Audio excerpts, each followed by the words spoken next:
ਰਾਮ ਸਰੂਪ ਪਣਖੀ ਦਾ novel ਸਰਦਾਰੂ ਦਾ 11ਵਾਂ ਅੰਗ। ਦੁੱਲਾ ਪਿੰਡ ਵਿੱਚ ਫਿਰ ਕੇ ਸੱਥਾਂ ਦੇ ਲੋਕਾਂ ਕੋਲ ਖੜਦਾ ਤੇ ਗੱਲਾਂ ਕਰਦਾ, ਪਰ ਸਰਦਾਰੂ ਦਾ ਕੋਈ ਪਤਾ ਨਹੀਂ ਲੱਗਦਾ ਸੀ। ਉਹ ਜਾਣ ਪਛਾਣ ਵਾਲੇ ਬੰਦਿਆਂ ਦੇ ਘਰੇ ਵੀ ਗਿਆ ਸੀ। ਕਈ ਦਿਨ ਪਿੰਡ ਅੰਦਰ ਫਿਰਦਾ ਰਿਹਾ। ਨਾ ਉਹਨੂੰ ਹਵੇਲੀ 'ਚ ਚੈਨ ਸੀ ਤੇ ਨਾ ਹੋਰ ਕਿਧਰੇ ਬੈਠ ਖੜ ਕੇ। ਜਿੱਥੇ ਵੀ ਕਿਧਰੇ ਸਰਦਾਰੂ ਦੀ ਗੱਲ ਛਿੜੀ, ਬੰਦਿਆਂ ਨੇ ਉਹਦੇ ਨਾਲ ਪੂਰੀ ਹਮਦਰਦੀ ਦਿਖਾਈ ਸੀ। ਉਹਨੂੰ ਲੱਗਿਆ ਨਹੀਂ ਸੀ ਕਿ ਉਹ ਕੋਈ ਗੈਰ ਹੈ। ਮੈਂਗਲ ਦਾ ਨਾਂ ਆਉਂਦਾ ਤਾਂ ਚੁੱਪ ਕਰ ਜਾਂਦੇ। ਉਹ ਤਾਂ ਇਹੀ ਆਖਦੇ ਕਿ ਉਹ ਤਾਂ ਪਿੰਡ ਵਿੱਚ ਹੀ ਹੈ। ਪਿੰਡ ਦੀਆਂ ਜਾਣੂ ਪਛਾਣੂ ਬੁੜੀਆਂ ਦੁੱਲੇ ਨੂੰ ਆਪ ਖੜਾ ਲੈਂਦੀਆਂ ਤੇ ਉਹਦੇ ਨਾਲ ਸਰਦਾਰੂ ਦੀਆਂ ਗੱਲਾਂ ਕਰਦੀਆਂ, ਉਹਨੂੰ ਚਿੱਤ ਟਿਕਾਣੇ ਰੱਖਣ ਲਈ ਆਖਦੀਆਂ। ਦੁੱਲੇ ਨੂੰ ਕੋਈ ਸਮਝ ਨਾ ਆਉਂਦੀ, ਉਹ ਕੀ ਕਰੇ ਕੀ ਨਾ ਕਰੇ, ਕਿੱਥੇ ਜਾਵੇ। ਹੁਣ ਸਰਦਾਰੂ ਦਾ ਪਤਾ ਲੈਣ ਉਹ ਤਾਂ ਸਾਰੇ ਜਾ ਆਇਆ ਸੀ। ਕੁੜੀਆਂ ਨੂੰ ਪਤਾ ਲੱਗਿਆ ਉਹ ਵੀ ਆਈਆਂ। 4-4 5-5 ਦਿਨ ਰਹੀਆਂ ਤੇ ਚਲੀਆਂ ਗਈਆਂ। ਪਿਓ ਨਾਲ ਦੁੱਖ ਸੁੱਖ ਕਰ ਗਈਆਂ। ਜਵਾਈ ਵੀ ਆਏ ਸੀ, ਆਖ ਰਹੇ ਸੀ ਕੋਈ ਨਹੀਂ ਅਸੀਂ ਵੀ ਕਰਾਂਗੇ ਕਿਧਰੇ ਪਤਾ ਸੁਤਾ, ਜੇ ਕਿਧਰੇ ਜਿਉਂਦੀ ਹੋਈ ਤਾਂ ਆਪੇ ਆ ਜਾਊ। ਕਰਮੋਂ ਝੋਰਾ ਕਰਦੀ ਸੀ, ਮਾਸੀ ਨੂੰ ਕਿਸੇ ਨੇ ਮਾਰ ਤਾਂ ਨਾ ਹੋਵੇ ਬਾਪੂ। ਵੱਡੇ ਦੋਵੇਂ ਮੁੰਡੇ ਨਹੀਂ ਆਏ। ਖੱਡੂ ਨੇ ਤਾਂ ਆਉਣਾ ਕਾਹਦਾ ਸੀ, ਤੇ ਫਿਰ ਅਬੋਹਰ ਵਾਲੇ ਆਏ ਸਨ। ਉਹਨਾਂ ਨੂੰ ਦੁੱਲੇ ਨਾਲੋਂ ਵੱਡਾ ਦੁੱਖ ਸੀ। ਉਹਨਾਂ ਦੀ ਧੀ ਗਈ ਕਿੱਧਰ। ਕਦੇ ਕਦੇ ਦੁੱਲੇ ਉੱਤੇ ਹੀ ਸ਼ੱਕ ਕਰਦੇ।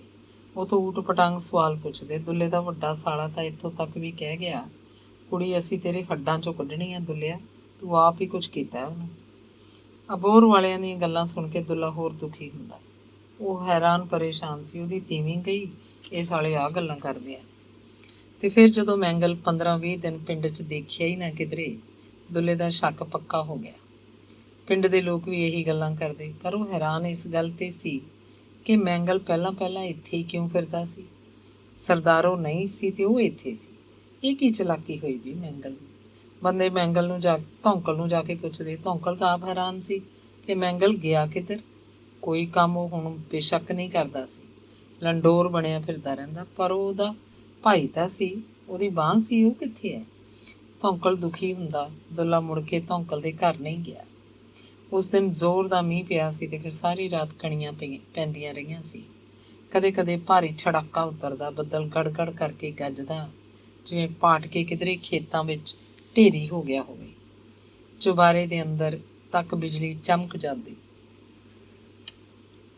ਅਜਿਹਾ ਬਰਸਾਤੀ ਮੌਸਮ ਦੁੱਲੇ ਨੂੰ ਹੋਰ ਇਕੱਲਾ ਕਰ ਜਾਂਦਾ। ਉਹਦੇ ਕੋਲ ਪਈ ਖਾਲੀ ਮੰਜੀ ਉਹਨੂੰ ਡਰਾਉਂਦੀ। ਹਨੇਰੇ 'ਚ ਕਦੇ ਉਹਨੂੰ ਲੱਗਦਾ ਸੀ ਕਿ ਮੰਜੀ ਖੜੀ ਹੋ ਗਈ ਹੈ। ਹੁਣ ਉਹਨੇ ਸਰਦਾਰੋ ਦਾ ਰੂਪ ਧਾਰਨ ਕਰ ਲਿਆ। ਛੇਤੀ ਉਹ ਉਹਦੇ ਬਿਸਤਰੇ ਉੱਤੇ ਆ ਬੈਠੇਗੀ ਤੇ ਉਹਦੇ ਪਿੰਡੇ ਨੂੰ ਹੱਥ ਲਾ ਕੇ ਉਹਨੂੰ ਜਗਾਏਗੀ। ਪਰ ਅਜਿਹਾ ਕੁਝ ਵੀ ਨਾ ਵਾਪਰਦਾ। ਦੁੱਲੇ ਦੀਆਂ ਅੱਖਾਂ ਟੱਡੀਆਂ ਰਹਿ ਜਾਂਦੀਆਂ। ਦੁੱਲੇ ਨੂੰ ਨੀਂਦ ਆਉਂਦੀ ਸੀ, ਨਹੀਂ ਵੀ ਆਉਂਦੀ ਸੀ, ਉਖੜੀ ਨੀਂਦ, ਜਿਵੇਂ ਉਹ ਜਾਗਦਾ ਹੀ ਪਿਆ ਹੋਵੇ। ਉਹਦੇ ਦਿਮਾਗ 'ਚ ਖਿਆਲਾਂ ਦੀ ਲੜੀ ਸੱਪ ਵਾਂਗ ਵਾਲ ਖਾ ਕੇ ਤੁਰਦੀ। ਉਹ ਸੋਚਦਾ, ਸਰਦਾਰੋ ਹੁਣ ਮੁੜ ਕੇ ਉਹਦੇ ਕੋਲ ਕਦੇ ਨਹੀਂ ਆਏਗੀ, ਉਹ ਉਹਨੂੰ ਹੁਣ ਕਦੀ ਨਹੀਂ ਮਿਲੇਗੀ। ਉਹਦਾ ਦਿਲ ਨਰਮ ਪੈ ਜਾਂਦਾ। ਗੁੱਸਾ ਕਿਧਰੇ ਦੂਰ ਜਾ ਖੜਾ ਹੁੰਦਾ। ਉਹਨੂੰ ਆਪਣੇ ਆਪ ਨਾਲ ਘਿਰਨਾ ਹੋਣ ਲੱਗਦੀ। ਉਹ ਆਪਣੇ ਉੱਤੇ ਲਾਹਨਤਾਂ ਪਾਉਂਦਾ।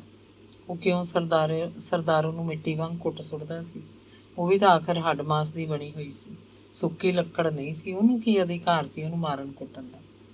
ਪਤੀ ਹੋਣ ਕਰਕੇ ਜੇ ਕੋਈ ਅਧਿਕਾਰ ਸੀ ਤਾਂ ਕੀ ਉਹ ਅਧਿਕਾਰ ਉਹਦੇ ਕੋਲ ਕਾਇਮ ਰਹਿ ਗਿਆ। ਆ ਬੈਠਾ ਇਕੱਲੇ ਦਾ ਇਕੱਲਾ। ਉਹਨੂੰ ਯਾਦ ਆਇਆ ਜਦੋਂ ਉਹਨੇ ਸਰਦਾਰੋ ਨੂੰ ਖੱਡੂ ਦੇ ਮੰਜੇ 'ਤੇ ਪਈ ਦੇਖ ਲਿਆ ਸੀ ਤਾਂ ਪਿੱਛੋਂ ਉਹਨੂੰ ਕਿੰਨਾ ਕੁੱਟਿਆ ਸੀ। ਕੁੱਟ ਅੱਧਮਰੀ ਕਰਤਾ ਸੀ। ਉਹਦਾ ਅੰਗ ਅੰਗ ਪਾਂਡੂ ਦੇ ਪਾਥੜੇ ਵਾਂਗ ਕੁੱਟ ਦਿੱਤਾ ਸੀ। ਦੁੱਲਾ ਸੋਚਦਾ ਉਸ ਦਿਨ ਉਹਦੇ ਵਿੱਚ ਕਿੰਨਾ ਜ਼ਾਲਿਮ ਮਨੁੱਖ ਉਤਰ ਆਇਆ ਸੀ। ਉਸ ਸਮੇਂ ਆਦਮੀ ਨਹੀਂ ਰਹਿ ਗਿਆ ਸੀ, ਉਹ ਤਾਂ ਕੋਈ ਖੂੰਖਾਰ ਜਾਨਵਰ ਸੀ। ਉਹ ਸੋਚਦਾ ਉਸ ਦਿਨ ਦੀ ਉਹ ਕੁੱਟ ਸਾਰੀ ਉਮਰ ਨਹੀਂ ਭੁੱਲ ਸਕੇਗੀ। ਮਨ 'ਚ ਬਾਰ ਚਿਤਾਰਦੀ ਹੋਏਗੀ। ਉਹਨੂੰ ਉਹਦੇ ਨਾਲ ਕਿੰਨੀ ਨਫ਼ਰਤ ਹੋ ਚੁੱਕੀ ਹੋਏਗੀ। ਉਹ ਝੂਰਦਾ, ਉਹਨੂੰ ਉਸ ਦਿਨ ਸਰਦਾਰੋ ਨੂੰ ਕੁੱਟਣਾ ਨਹੀਂ ਚਾਹੀਦਾ ਸੀ। ਘੁੱਟ ਵੱਟ ਲੈਂਦਾ ਤੇ ਮੁੰਡੇ ਦਾ ਵਿਆਹ ਕਰਕੇ ਘਰੋਂ ਤੋਰ ਦਿੰਦਾ। ਉਂਝ ਵੀ ਤਾਂ ਉਹਨੇ ਇਹੀ ਕੀਤਾ ਸੀ। ਫਿਰ ਉਹਨੇ ਇਹ ਵੀ ਸੋਚਿਆ ਕਿ ਉਹਨੇ ਆਪਣੇ ਪੁੱਤਰ ਖੱਡੂ ਨੂੰ ਕਿਉਂ ਨਾ ਕੁੱਟਿਆ। ਖੱਡੂ ਨੂੰ ਵੀ ਕੁੱਟਦਾ। ਉਹਨੇ ਖੱਡੂ ਨੂੰ ਇਸ ਕਰਕੇ ਨਹੀਂ ਕੁੱਟਿਆ ਕਿ ਉਹ ਆਪਣਾ ਪੁੱਤਰ ਸੀ, ਸਰਦਾਰੋ ਬਗਾਨੀ ਸੀ। ਇੱਕ ਗੱਲ ਇਹ ਵੀ ਸੀ ਕਿ ਖੱਡੂ ਖੁਦ ਮਰਦ ਸੀ। ਉਹ ਖੱਡੂ ਨੂੰ ਹੱਥ ਲਾਉਂਦਾ ਤਾਂ ਸ਼ਾਇਦ ਖੱਡੂ ਉਲਟਾ ਉਸੇ ਨੂੰ ਛੁਲਕ ਦਿੰਦਾ। ਖੱਡੂ ਆਖਰ ਨੌਜਵਾਨ ਸੀ, ਨਵਾਂ ਹੱਡ ਸੀ, ਤੇ ਦੁੱਲਾ ਬੁੱਢਾ ਆਦਮੀ, ਹੱਡਾਂ ਦੀ ਥੋਥ। ਇੱਕ ਤਿੱਖਾ ਤਰਕ ਉਹਦੀ ਸੋਚ ਨੂੰ ਬੁਰੀ ਤਰ੍ਹਾਂ ਰੱਦ ਕਰਦਾ ਕਿ ਕੀ ਕੋਈ ਔਰਤ ਮੁੜ ਕੇ ਉਸ ਮਰਦ ਨੂੰ ਉਹੋ ਜਿਹਾ ਪਿਆਰ ਕਰ ਸਕਦੀ ਹੈ ਜਿਹਨੇ ਉਹਦੇ ਪੁੜੇ ਗਾਂ ਮੱਝ ਵਾਂਗ ਕੁੱਟੇ ਹੋਣ, ਭੰਨੇ ਹੋਣ। ਉਹ ਦਿਨ, ਉਹ ਸਮਾਂ ਉਹਨੂੰ ਯਾਦ ਆਇਆ ਤਾਂ ਉਹ ਆਪਣਾ ਮੱਥਾ ਫੜ ਕੇ ਬੈਠ ਗਿਆ। ਸਰਦਾਰੋ ਨੂੰ ਘਰੋਂ ਕੱਢਣ ਦਾ ਕੰਮ ਉਹਦੇ ਆਪਣੇ ਪੈਰੋਂ ਹੀ ਸ਼ੁਰੂ ਹੋਇਆ ਸੀ। ਦੁੱਲਾ ਉੱਠ ਕੇ ਬੈਠ ਗਿਆ। ਚੁਬਾਰੇ ਅੰਦਰ ਹੁਮਸ ਸੀ। ਉਹਨੇ ਬਾਰ ਅੱਗੇ ਖੜ ਕੇ ਦੇਖਿਆ। ਨਿੱਕੀ ਨਿੱਕੀ ਕਣੀ ਟੈਣ ਦੀ ਆਵਾਜ਼ ਸੀ। ਕਿਧਰੇ ਬਿਜਲੀ ਦੀ ਲਿਸ਼ਕ ਨਹੀਂ ਸੀ, ਨਾ ਹੀ ਬੱਦਲ ਗੱਜਦਾ ਸੀ। ਅਸਮਾਨ ਘੁਲਿਆ ਖੜਾ ਸੀ। ਕਿਤੇ ਵੀ ਅੰਬਰ ਦੀ ਚਿੱਟੀ ਕੰਨੀ ਨਹੀਂ ਦਿਸਦੀ ਸੀ। ਬਾਰ 'ਚ ਥੋੜ੍ਹੀ ਥੋੜ੍ਹੀ ਜਿਹੀ ਹਵਾ ਸੀ। ਉਹਨੇ ਮੰਜਾ ਘੜੀਸ ਕੇ ਬਾਰ ਅੱਗੇ ਕਰ ਲਿਆ। ਇੱਥੇ ਕੁਛ ਆਰਾਮ ਸੀ। ਫਿਰ ਉਹਦੇ ਦਿਮਾਗ 'ਚ ਮੈਂਗਲ ਆਇਆ। ਕੀ ਕੀਤਾ ਸਾਲੇ ਜੱਟ ਨੇ? ਉਹਦਾ ਘਰ ਹੀ ਉਜਾੜਤਾ। ਉਹਨੂੰ ਯਾਦ ਆ ਰਿਹਾ ਸੀ ਧੌਂਕਲ ਨਾਲ ਊਠਾਂ ਦੇ ਵਪਾਰ ਦੀ ਸਾਂਝ ਹੋਣ ਕਰਕੇ ਮੈਂਗਲ ਉਹਨਾਂ ਦੇ ਘਰ ਆਉਂਦਾ ਜਾਂਦਾ ਸੀ। ਪਹਿਲਾਂ ਉਹਦੀ ਖੱਡੂ ਨਾਲ ਲਿਹਾਜ਼ ਸੀ, ਫਿਰ ਚੰਨੂ ਨਾਲ ਹੋ ਗਈ। ਪਰ ਸਾਲੇ ਦਾ ਕੀ ਪਤਾ ਸੀ ਉਹ ਕਿਹੜੀ ਮਾਰ 'ਤੇ ਆਉਂਦਾ। ਕੀ ਪਤਾ ਉਹਦਾ ਕਿੰਨੇ ਕੁ ਚਿਰ ਤੋਂ ਸਰਦਾਰੂ ਨਾਲ ਸੰਬੰਧ ਸੀ। ਆਉਂਦਾ ਸੀ, ਖੱਡੂ ਨਾਲ ਗੱਲਾਂ ਮਾਰ ਰਿਹਾ ਹੁੰਦਾ। ਉਹ ਸਮਝਦਾ ਉਹ ਊਠ ਲੈ ਕੇ ਬੰਨਿਆਂ 'ਚ ਜਾਂਦੇ ਹਨ। ਮੁੰਡਿਆਂ ਦੀ ਦੋਸਤੀ ਹੈ, ਮੁੰਡੇ ਖੁੰਡੇ ਗੱਲਾਂ ਕਰਦੇ ਹੀ ਹੁੰਦੇ ਆ, ਇੱਕ ਦੂਜੇ ਦੇ ਘਰੇ ਜਾਂਦੇ ਨੇ। ਪਰ ਕੀ ਪਤਾ ਸੀ ਉਹ ਕਿਉਂ ਆਉਂਦਾ ਸੀ। ਉਹਨਾਂ ਦਿਨਾਂ ਤੋਂ ਹੀ ਸਰਦਾਰੋ ਨਾਲ ਉਹਦੀ ਗੱਲਬਾਤ ਹੋਏਗੀ। ਪਰ ਸਰਦਾਰੋ ਤਾਂ ਖੱਡੂ ਨਾਲ ਸੀ, ਮੈਂਗਲ ਨਾਲ ਕਿਵੇਂ ਹੋਈ? ਉਹਨੂੰ ਸਮਝ ਨਾ ਆਉਂਦੀ ਕਿ ਉਹਨਾਂ ਦਿਨਾਂ 'ਚ ਉਹ ਕਿਉਂ ਖੱਡੂ ਕੋਲ ਆਉਂਦਾ ਸੀ। ਫਿਰ ਚੰਨੂ ਕੋਲ ਆਉਣ ਲੱਗਿਆ। ਚੰਨੂ ਕੋਲ ਵੀ ਉਵੇਂ ਜਿਵੇਂ ਬੈਠਾ ਗੱਲਾਂ ਮਾਰਦਾ, ਜਿਵੇਂ ਕਦੇ ਖੱਡੂ ਕੋਲ ਬੈਠਾ ਹੁੰਦਾ ਸੀ। ਕਦੇ ਕਦੇ ਉਹ ਦੇਖਦਾ ਮੈਂਗਲ ਤੇ ਸਰਦਾਰੋ ਦੋਵੇਂ ਬੈਠੇ ਗੱਲਾਂ ਕਰ ਰਹੇ ਹੁੰਦੇ, ਹੱਸਦੇ ਵੀ ਸੁਣਦੇ। ਉਹ ਸਮਝਦਾ ਕਿ ਮੈਂਗਲ ਚੰਨੂ ਵਾਂਗ ਹੀ ਹੈ। ਚੰਨੂ ਸਰਦਾਰੋ ਨਾਲ ਗੱਲਾਂ ਮਾਰਦਾ ਤੇ ਮੈਂਗਲ ਵੀ ਮਾਰੀ ਜਾਵੇ ਗੱਲਾਂ, ਕੀ ਫਰਕ ਪੈਂਦਾ? ਦੁੱਲੇ ਦੇ ਮਨ 'ਚ ਮੈਂਗਲ ਬਾਰੇ ਕਦੇ ਭੋਰਾ ਵੀ ਮੈਲ ਨਹੀਂ ਉੱਠੀ ਸੀ। ਹਾਂ, ਉਦੋਂ ਸ਼ੱਕ ਜ਼ਰੂਰ ਹੋਇਆ ਜਦੋਂ ਕਦੇ ਕਦੇ ਸਵੇਰੇ ਹੀ ਘਰ ਆਉਂਦਾ ਤੇ ਸਰਦਾਰੋ ਬਿਨਾਂ ਕਹੇ ਉਹਦੇ ਲਈ ਚਾਹ ਬਣਾਉਂਦੀ ਤੇ ਉਹ ਚਾਹ ਪੀਂਦੇ, ਗੁੱਝੀਆਂ ਜਿਹੀਆਂ ਗੱਲਾਂ ਕਰਦੇ, ਆਸਾ ਪਾਸਾ ਤਾੜਦੇ। ਜਿਹਾ ਉਦੋਂ ਕਰਦੇ ਜਦੋਂ ਚੰਨੂ ਉਹਨਾਂ ਕੋਲੋਂ ਉੱਠ ਕੇ ਕਿਧਰੇ ਤੁਰ ਗਿਆ ਹੁੰਦਾ। ਦੁੱਲੇ ਨੂੰ ਉਹ ਦਿਨ ਵੀ ਨਹੀਂ ਭੁੱਲਦਾ ਸੀ ਜਦੋਂ ਉਹਨੇ ਮੈਂਗਲ ਕਰਕੇ ਸਰਦਾਰੋ ਨੂੰ ਖਾਸਾ ਹੀ ਘੂਰਤਾ ਸੀ। ਉਹਦੇ ਵੱਲ ਚੰਗਿਆੜੇ ਵਾਂਗ ਮੱਚਦੀਆਂ ਅੱਖਾਂ ਨਾਲ ਝਾਕੀ ਸੀ, ਜਿਵੇਂ ਉਹਨੂੰ ਖਾ ਜਾਣਾ ਹੋਵੇ। ਉਸ ਤੋਂ ਬਾਅਦ ਫਿਰ ਤਾਂ ਉਹ ਚਲੀ ਗਈ। ਅਸਲ 'ਚ ਸਰਦਾਰੋ ਉਹ ਤੋਂ ਅੱਕੀ ਪਈ ਸੀ। ਉਹ ਨਿੱਤ ਉਹਨੂੰ ਘੂਰਦਾ ਸੀ, ਨਿੱਤ ਉਹਨੂੰ ਤਾੜ ਫਾੜ ਕਰਦਾ। ਅਖੀਰ ਇੱਕ ਦਿਨ ਉਹਨੇ ਘਰੋਂ ਭੱਜ ਕੇ ਹੀ ਸਾਹ ਲਿਆ।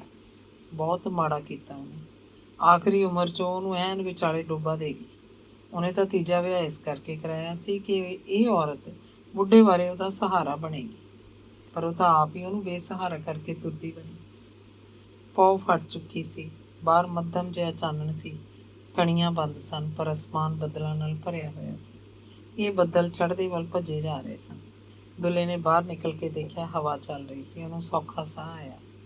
ਜੰਗਲੇ ਉੱਤੋਂ ਦੀ ਨਿਗਾਹ ਮਾਰੀ। ਚੰਨੂ ਦੀ ਬਹੂ ਖੂਹ ਤੋਂ ਪਾਣੀ ਖਿੱਚ ਰਹੀ ਸੀ। ਉਹਨੇ ਲੇਪਣ ਲਾਇਆ। ਹੁਣ ਉਹ ਚਾਹ ਬਣਾਏਗੀ। ਉਹਨੇ ਖਾਲੀ ਮੰਜਾ ਬਾਹਰ ਕੱਢ ਲਿਆ ਤੇ ਪੈ ਗਿਆ। ਥੋੜ੍ਹੀ ਦੇਰ ਬਾਅਦ ਗਾਨੀ ਚਾਹ ਦੀ ਗੜਵੀ ਲੈ ਕੇ ਆਈ, ਬਾਟੀ 'ਚ ਰੱਖ ਕੇ। ਬਾਟੀ ਥੱਲੇ ਚੁੰਨੀ ਦਾ ਲੜ ਸੀ। ਦੁੱਲੇ ਦਾ ਸੀਤ ਨਿਕਲ ਗਿਆ। ਇੱਦਾਂ ਹੀ ਸਰਦਾਰੋ ਚਾਹ ਦੀ ਗੜਵੀ ਲੈ ਕੇ ਆਉਂਦੀ ਹੁੰਦੀ ਸੀ। ਉਹ ਕਿੰਨੀ ਸੇਵਾ ਕਰਦੀ ਸੀ ਉਹਦੀ। ਉਹਦੇ ਕੱਪੜੇ ਧੋਂਦੀ, ਚੌਥੇ ਦਿਨ ਕੁੜਤਾ ਚਾਦਰਾ ਧੋ ਦੇਣਾ, ਪੱਗ ਧੋ ਦੇਣੀ, ਕੇਸੀ ਉਹਨੂੰ ਆਪ ਨਿਭਾਉਂਦੀ, ਖੱਟੀ ਲੱਸੀ ਤੱਤੀ ਕਰ ਲੈਂਦੀ, ਵਿੱਚ ਸਰੋਂ ਦਾ ਤੇਲ ਪਾ ਲੈਂਦੀ, ਉਹਨੂੰ ਪਟੜੇ ਉੱਤੇ ਬਿਠਾ ਕੇ ਆਪ ਪੀੜੀ ਲੈ ਕੇ ਬੈਠ ਜਾਂਦੀ, ਮਲ ਮਲ ਕੇ ਵਾਲਾਂ ਦੀ ਮੈਲ ਕੱਢਦੀ। ਉਹਦੇ ਹੱਥਾਂ 'ਚ ਕੋਈ ਅਨੋਖਾ ਸਵਾਦ ਸੀ। ਤੇ ਫਿਰ ਰਾਤ ਸਮੇਂ ਜਦੋਂ ਉਹਦੀਆਂ ਬਾਹਾਂ 'ਚ ਹੁੰਦੀ, ਲੱਗਦਾ ਉਹਦੇ ਅੰਗਾਂ ਦਾ ਮਾਸ ਆਪਣੇ ਸਰੀਰ ਦਾ ਮਾਸ ਹੋਵੇ। ਉਹਦੇ ਆਪਣੇ ਅੰਗਾਂ 'ਚੋਂ ਹੀ ਸਵਾਦ ਉੱਠਦਾ। ਉਹ ਤਾਂ ਰਾਮ ਤੋਰੀ ਦੀ ਵਾਂਗ ਲਿਪਟ ਜਾਂਦੀ ਸੀ ਉਹਦੇ ਸਰੀਰ ਨਾਲ। ਕਿੰਨਾ ਨਿੱਘ ਸੀ। ਉਸ ਸਮੇਂ ਉਹ ਸਾਰੀ ਦੀ ਸਾਰੀ ਉਹਦੀ ਹੁੰਦੀ। ਦੁੱਲੇ ਨੂੰ ਉਹਦੇ ਸਾਰੇ ਕਸੂਰ ਭੁੱਲ ਜਾਂਦੇ। ਉਹਦੇ ਲੰਮੇ ਸਾਹ ਦੁੱਲੇ ਨੂੰ ਜਵਾਨ ਕਰ ਜਾਂਦੇ। ਦੁੱਲੇ ਨੂੰ ਇਹ ਗੱਲ ਭੁੱਲਦੀ ਜਾਪਦੀ ਕਿ ਸਰਦਾਰੋ ਪਹਿਲਾਂ ਖੱਡੂ ਨਾਲ ਸੀ, ਫਿਰ ਮੈਂਗਲ ਨਾਲ। ਕੀ ਹੋਇਆ?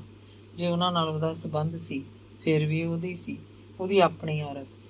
ਉਹਦੇ 'ਤੇ ਪੂਰਾ ਕਬਜ਼ਾ ਸੀ ਉਹਦਾ। ਹੁਣ ਉਹਦੇ ਉੱਤੇ ਉਹਦਾ ਕੋਈ ਕਬਜ਼ਾ ਨਹੀਂ ਰਹਿ ਗਿਆ ਸੀ। ਸਰਦਾਰੋ ਤਾਂ ਫੁੱਲ ਸੀ ਗੁਲਾਬ ਦਾ ਖਿੜਿਆ ਹੋਇਆ ਤੇ ਚਾਰ ਚੁਫੇਰੇ ਮਹਿਕਾਂ ਵੰਡਦਾ। ਜੇ ਉਹਨੂੰ ਕੋਈ ਹੋਰ ਵੀ ਸੁੰਘ ਲੈਂਦਾ ਸੀ ਤਾਂ ਕੀ ਸੀ? ਗੁਲਾਬ ਦਾ ਬੂਟਾ ਤਾਂ ਉਹਦੇ ਆਪਣੇ ਵਿਹੜੇ 'ਚ ਸੀ, ਉਸੇ ਦਾ ਸੀ। ਸੁੰਘਣ ਵਾਲਿਆਂ ਨੂੰ ਉਹਨੇ ਵਰਜਿਆ ਤਾਂ ਉਹ ਜ਼ਾਲਮ ਗੁਲਾਬ ਨੂੰ ਜੜੋਂ ਖੇੜ ਕੇ ਲੈ ਗਏ ਕਿਧਰੇ। ਦੁੱਲੇ ਨੂੰ ਸਰਦਾਰੋ ਦੇ ਔੜ ਕੇ ਆਉਂਦੇ, ਜਿਵੇਂ ਉਹ ਥੱਲੇ ਵਿਹੜੇ 'ਚ ਕਿਧਰੇ ਖੜੀ ਹੈ, ਗਾਨੀ ਨਾਲ ਗੱਲਾਂ ਕਰਦੀ ਹੈ, ਨਹਿਰੂ ਨੂੰ ਗੋਦੀ ਚੁੱਕਿਆ ਹੋਇਆ ਹੈ। ਖੂਹੀ ਦੇ ਫਰਸ਼ ਉੱਤੇ ਕੱਪੜੇ ਧੋ ਰਹੀ ਹੈ, ਆਪਣੀ ਕੋਥਲੀ 'ਚ ਚੀਜ਼ਾਂ ਕੱਢ ਪਾ ਰਹੀ ਹੈ। ਹੁਣੇ ਪੌੜੀਆਂ ਚੜ੍ਹੇਗੀ, ਮਹਿਕ ਵਾਂਗ ਉਹਦੇ ਕੋਲ ਹੋਏਗੀ। ਉਹਦੇ ਵਜੂਦ 'ਚ ਅਜੀਬ ਤਰ੍ਹਾਂ ਦੀ ਮਹਿਕ ਸੀ। ਹਵਾ ਇਸ ਮਹਿਕ ਦੇ ਨਾਲ ਨਾਲ ਚੱਲਦੀ। ਦੁੱਲਾ ਚਾਹ ਪੀ ਕੇ ਉੱਠਿਆ। ਚੁੱਪ ਚੁਪੀਤਾ ਜਿਹਾ ਹੀ ਬਾਹਰ ਨਿਆਈਆਂ 'ਚ ਜੰਗਲ ਪਾਣੀ ਗਿਆ। ਜਾਂਦਾ ਹੋਇਆ ਉਹ ਖੂਹ ਦੀ ਚੌਂਕੜੀ ਵੱਲ ਝਾਕਿਆ ਸੀ। ਇੱਕ ਬੰਦਾ ਬੈਠਾ ਸੀ, ਉਹਦਾ ਮੂੰਹ ਦੂਜੇ ਪਾਸੇ ਸੀ। ਉਹ ਮੁੜ ਕੇ ਆਇਆ ਤਾਂ ਚੌਂਕੜੀ ਉੱਤੇ 5-7 ਬੰਦੇ ਬੈਠੇ ਸੀ, ਉੱਚਾ ਉੱਚਾ ਬੋਲ ਕੇ ਮੀਂਹ ਦੀਆਂ ਗੱਲਾਂ ਕਰਦੇ। ਜਦੋਂ ਉਹਨਾਂ ਦੀ ਨਿਗਾਹ ਦੁੱਲੇ 'ਤੇ ਪਈ ਤਾਂ ਉਹ ਸਭ ਚੁੱਪ ਹੋ ਗਏ। ਉਹਨਾਂ ਦੀ ਇਹ ਚੁੱਪ ਦੁੱਲੇ ਨੂੰ ਛੁਰੀ ਵਾਂਗ ਚੀਰ ਗਈ। ਉਹ ਉਹਨਾਂ ਵੱਲ ਬਹੁਤਾ ਝਾਕਿਆ ਨਹੀਂ। ਉਹਨੂੰ ਡਰ ਸੀ, ਉਹਨਾਂ ਵੱਲ ਝਾਕਿਆ ਤਾਂ ਉਹਨਾਂ ਦੀਆਂ ਅੱਖਾਂ ਦੇ ਤੀਰ ਉਹਦੇ ਪੋਰ ਨੂੰ ਵਿੰਨ੍ਹ ਦੇਣਗੇ। ਚੁਬਾਰੇ ਚੜ੍ਹ ਕੇ ਉਹਨੇ ਢੋਲ ਦਾ ਕੱਪੜਾ ਲਾਇਆ, ਥੱਲੇ ਵਿਹੜੇ 'ਚ ਆ ਕੇ ਛੱਲੇ ਕੱਸ ਲਏ, ਢੋਲ ਗਲ 'ਚ ਪਾ ਕੇ ਛਿਟੀ ਦੀ ਤਿਰੜ ਕੀਤੀ ਤੇ ਡੱਗਾ ਲਾ ਦਿੱਤਾ। ਢੋਲ ਦੰਗੜ ਕਰਕੇ ਵੱਜਣ ਲੱਗਿਆ। ਵਿਹੜਾ ਛੱਡ ਕੇ ਚੁਗਾਨ 'ਚ ਆ ਗਿਆ। ਤੇਜ਼ੀ ਨਾਲ ਢੋਲ ਵਜਾਉਣ ਲੱਗਿਆ। ਇੱਕ ਬਿੰਦ ਢੋਲ ਵਜਾਉਣਾ ਬੰਦ ਕੀਤਾ ਤਾਂ ਉਹਨੇ ਸੁਣਿਆ ਜਿਵੇਂ ਪਿੰਡ ਦੇ ਚੜ੍ਹਦੇ ਪਾਸੇ ਵੀ ਢੋਲ ਵੱਜਦਾ ਹੋਵੇ। ਉਹਨੇ ਬੜੀ ਤੇਜ਼ੀ ਨਾਲ ਢੋਲ ਵਜਾਇਆ, ਜਿਵੇਂ ਢੋਲ ਦਾ ਮੁੜਕਾ ਕੱਢ ਦੇਣਾ ਹੋਵੇ। ਚੌਗਾਨ 'ਚੋਂ ਤੁਰ ਕੇ ਉਹ ਢੋਲ ਵਜਾਉਂਦਾ ਖੂਹੀ ਕੋਲ ਆ ਖੜਾ ਤੇ ਤੇਜ਼ੀ ਨਾਲ ਢੋਲ ਵਜਾਇਆ। ਉਹਦਾ ਮਨ ਇੱਕ ਥਾਂ ਠਹਿਰਦਾ ਨਹੀਂ ਸੀ। ਉਹਦਾ ਚਿੱਤ ਸੀ ਧਰਤੀ ਦਾ ਕਣ ਉਹਦੇ ਢੋਲ ਨੂੰ ਸੁਣੇ। ਉਹ ਢੋਲ ਵਜਾਉਂਦਾ ਹਵੇਲੀ ਤੋਂ ਬਾਹਰ ਹੋ ਗਿਆ। ਖੂਹ ਕੋਲ ਆ ਖੜਾ। ਉਹਦਾ ਡੱਗਾ ਢੋਲ ਨੂੰ ਬੁਰੀ ਤਰ੍ਹਾਂ ਕੁੱਟ ਰਿਹਾ ਸੀ। ਡੱਗੇ ਦੀ ਤੇਜ਼ ਰਫ਼ਤਾਰ ਆਵਾਜ਼ ਨਾਲ ਖੂਹ ਦਾ ਮਹਿਲ ਵੀ ਬੋਲਣ ਲੱਗ ਪਿਆ, ਜਿਵੇਂ ਢੋਲ ਦੀ ਆਵਾਜ਼ ਖੂਹ 'ਚੋਂ ਆਉਂਦੀ ਹੋਵੇ। ਉਹਨੂੰ ਕੋਈ ਪਤਾ ਨਹੀਂ ਸੀ ਕਿ ਖੂਹ ਦੀ ਚੌਂਕੜੀ ਉੱਤੇ ਕੌਣ ਬੈਠਾ, ਉਹਦੇ ਬਾਰੇ ਉਹ ਕੀ ਗੱਲਾਂ ਕਰਦੇ ਨੇ। ਖੂਹ ਦੇ ਬੋਹੜ ਉੱਤੇ ਬੈਠੇ ਪੰਛੀ ਫਰ ਕਰਕੇ ਉੱਡ ਗਏ। ਢੋਲ ਦੀ ਆਵਾਜ਼ ਨਾਲ ਬੋਹੜ ਦੇ ਪੱਤੇ ਕੰਬਣ ਲੱਗੇ। ਦੁੱਲਾ ਖੂਹ ਤੋਂ ਵੀ ਅੱਗੇ ਤੁਰ ਗਿਆ।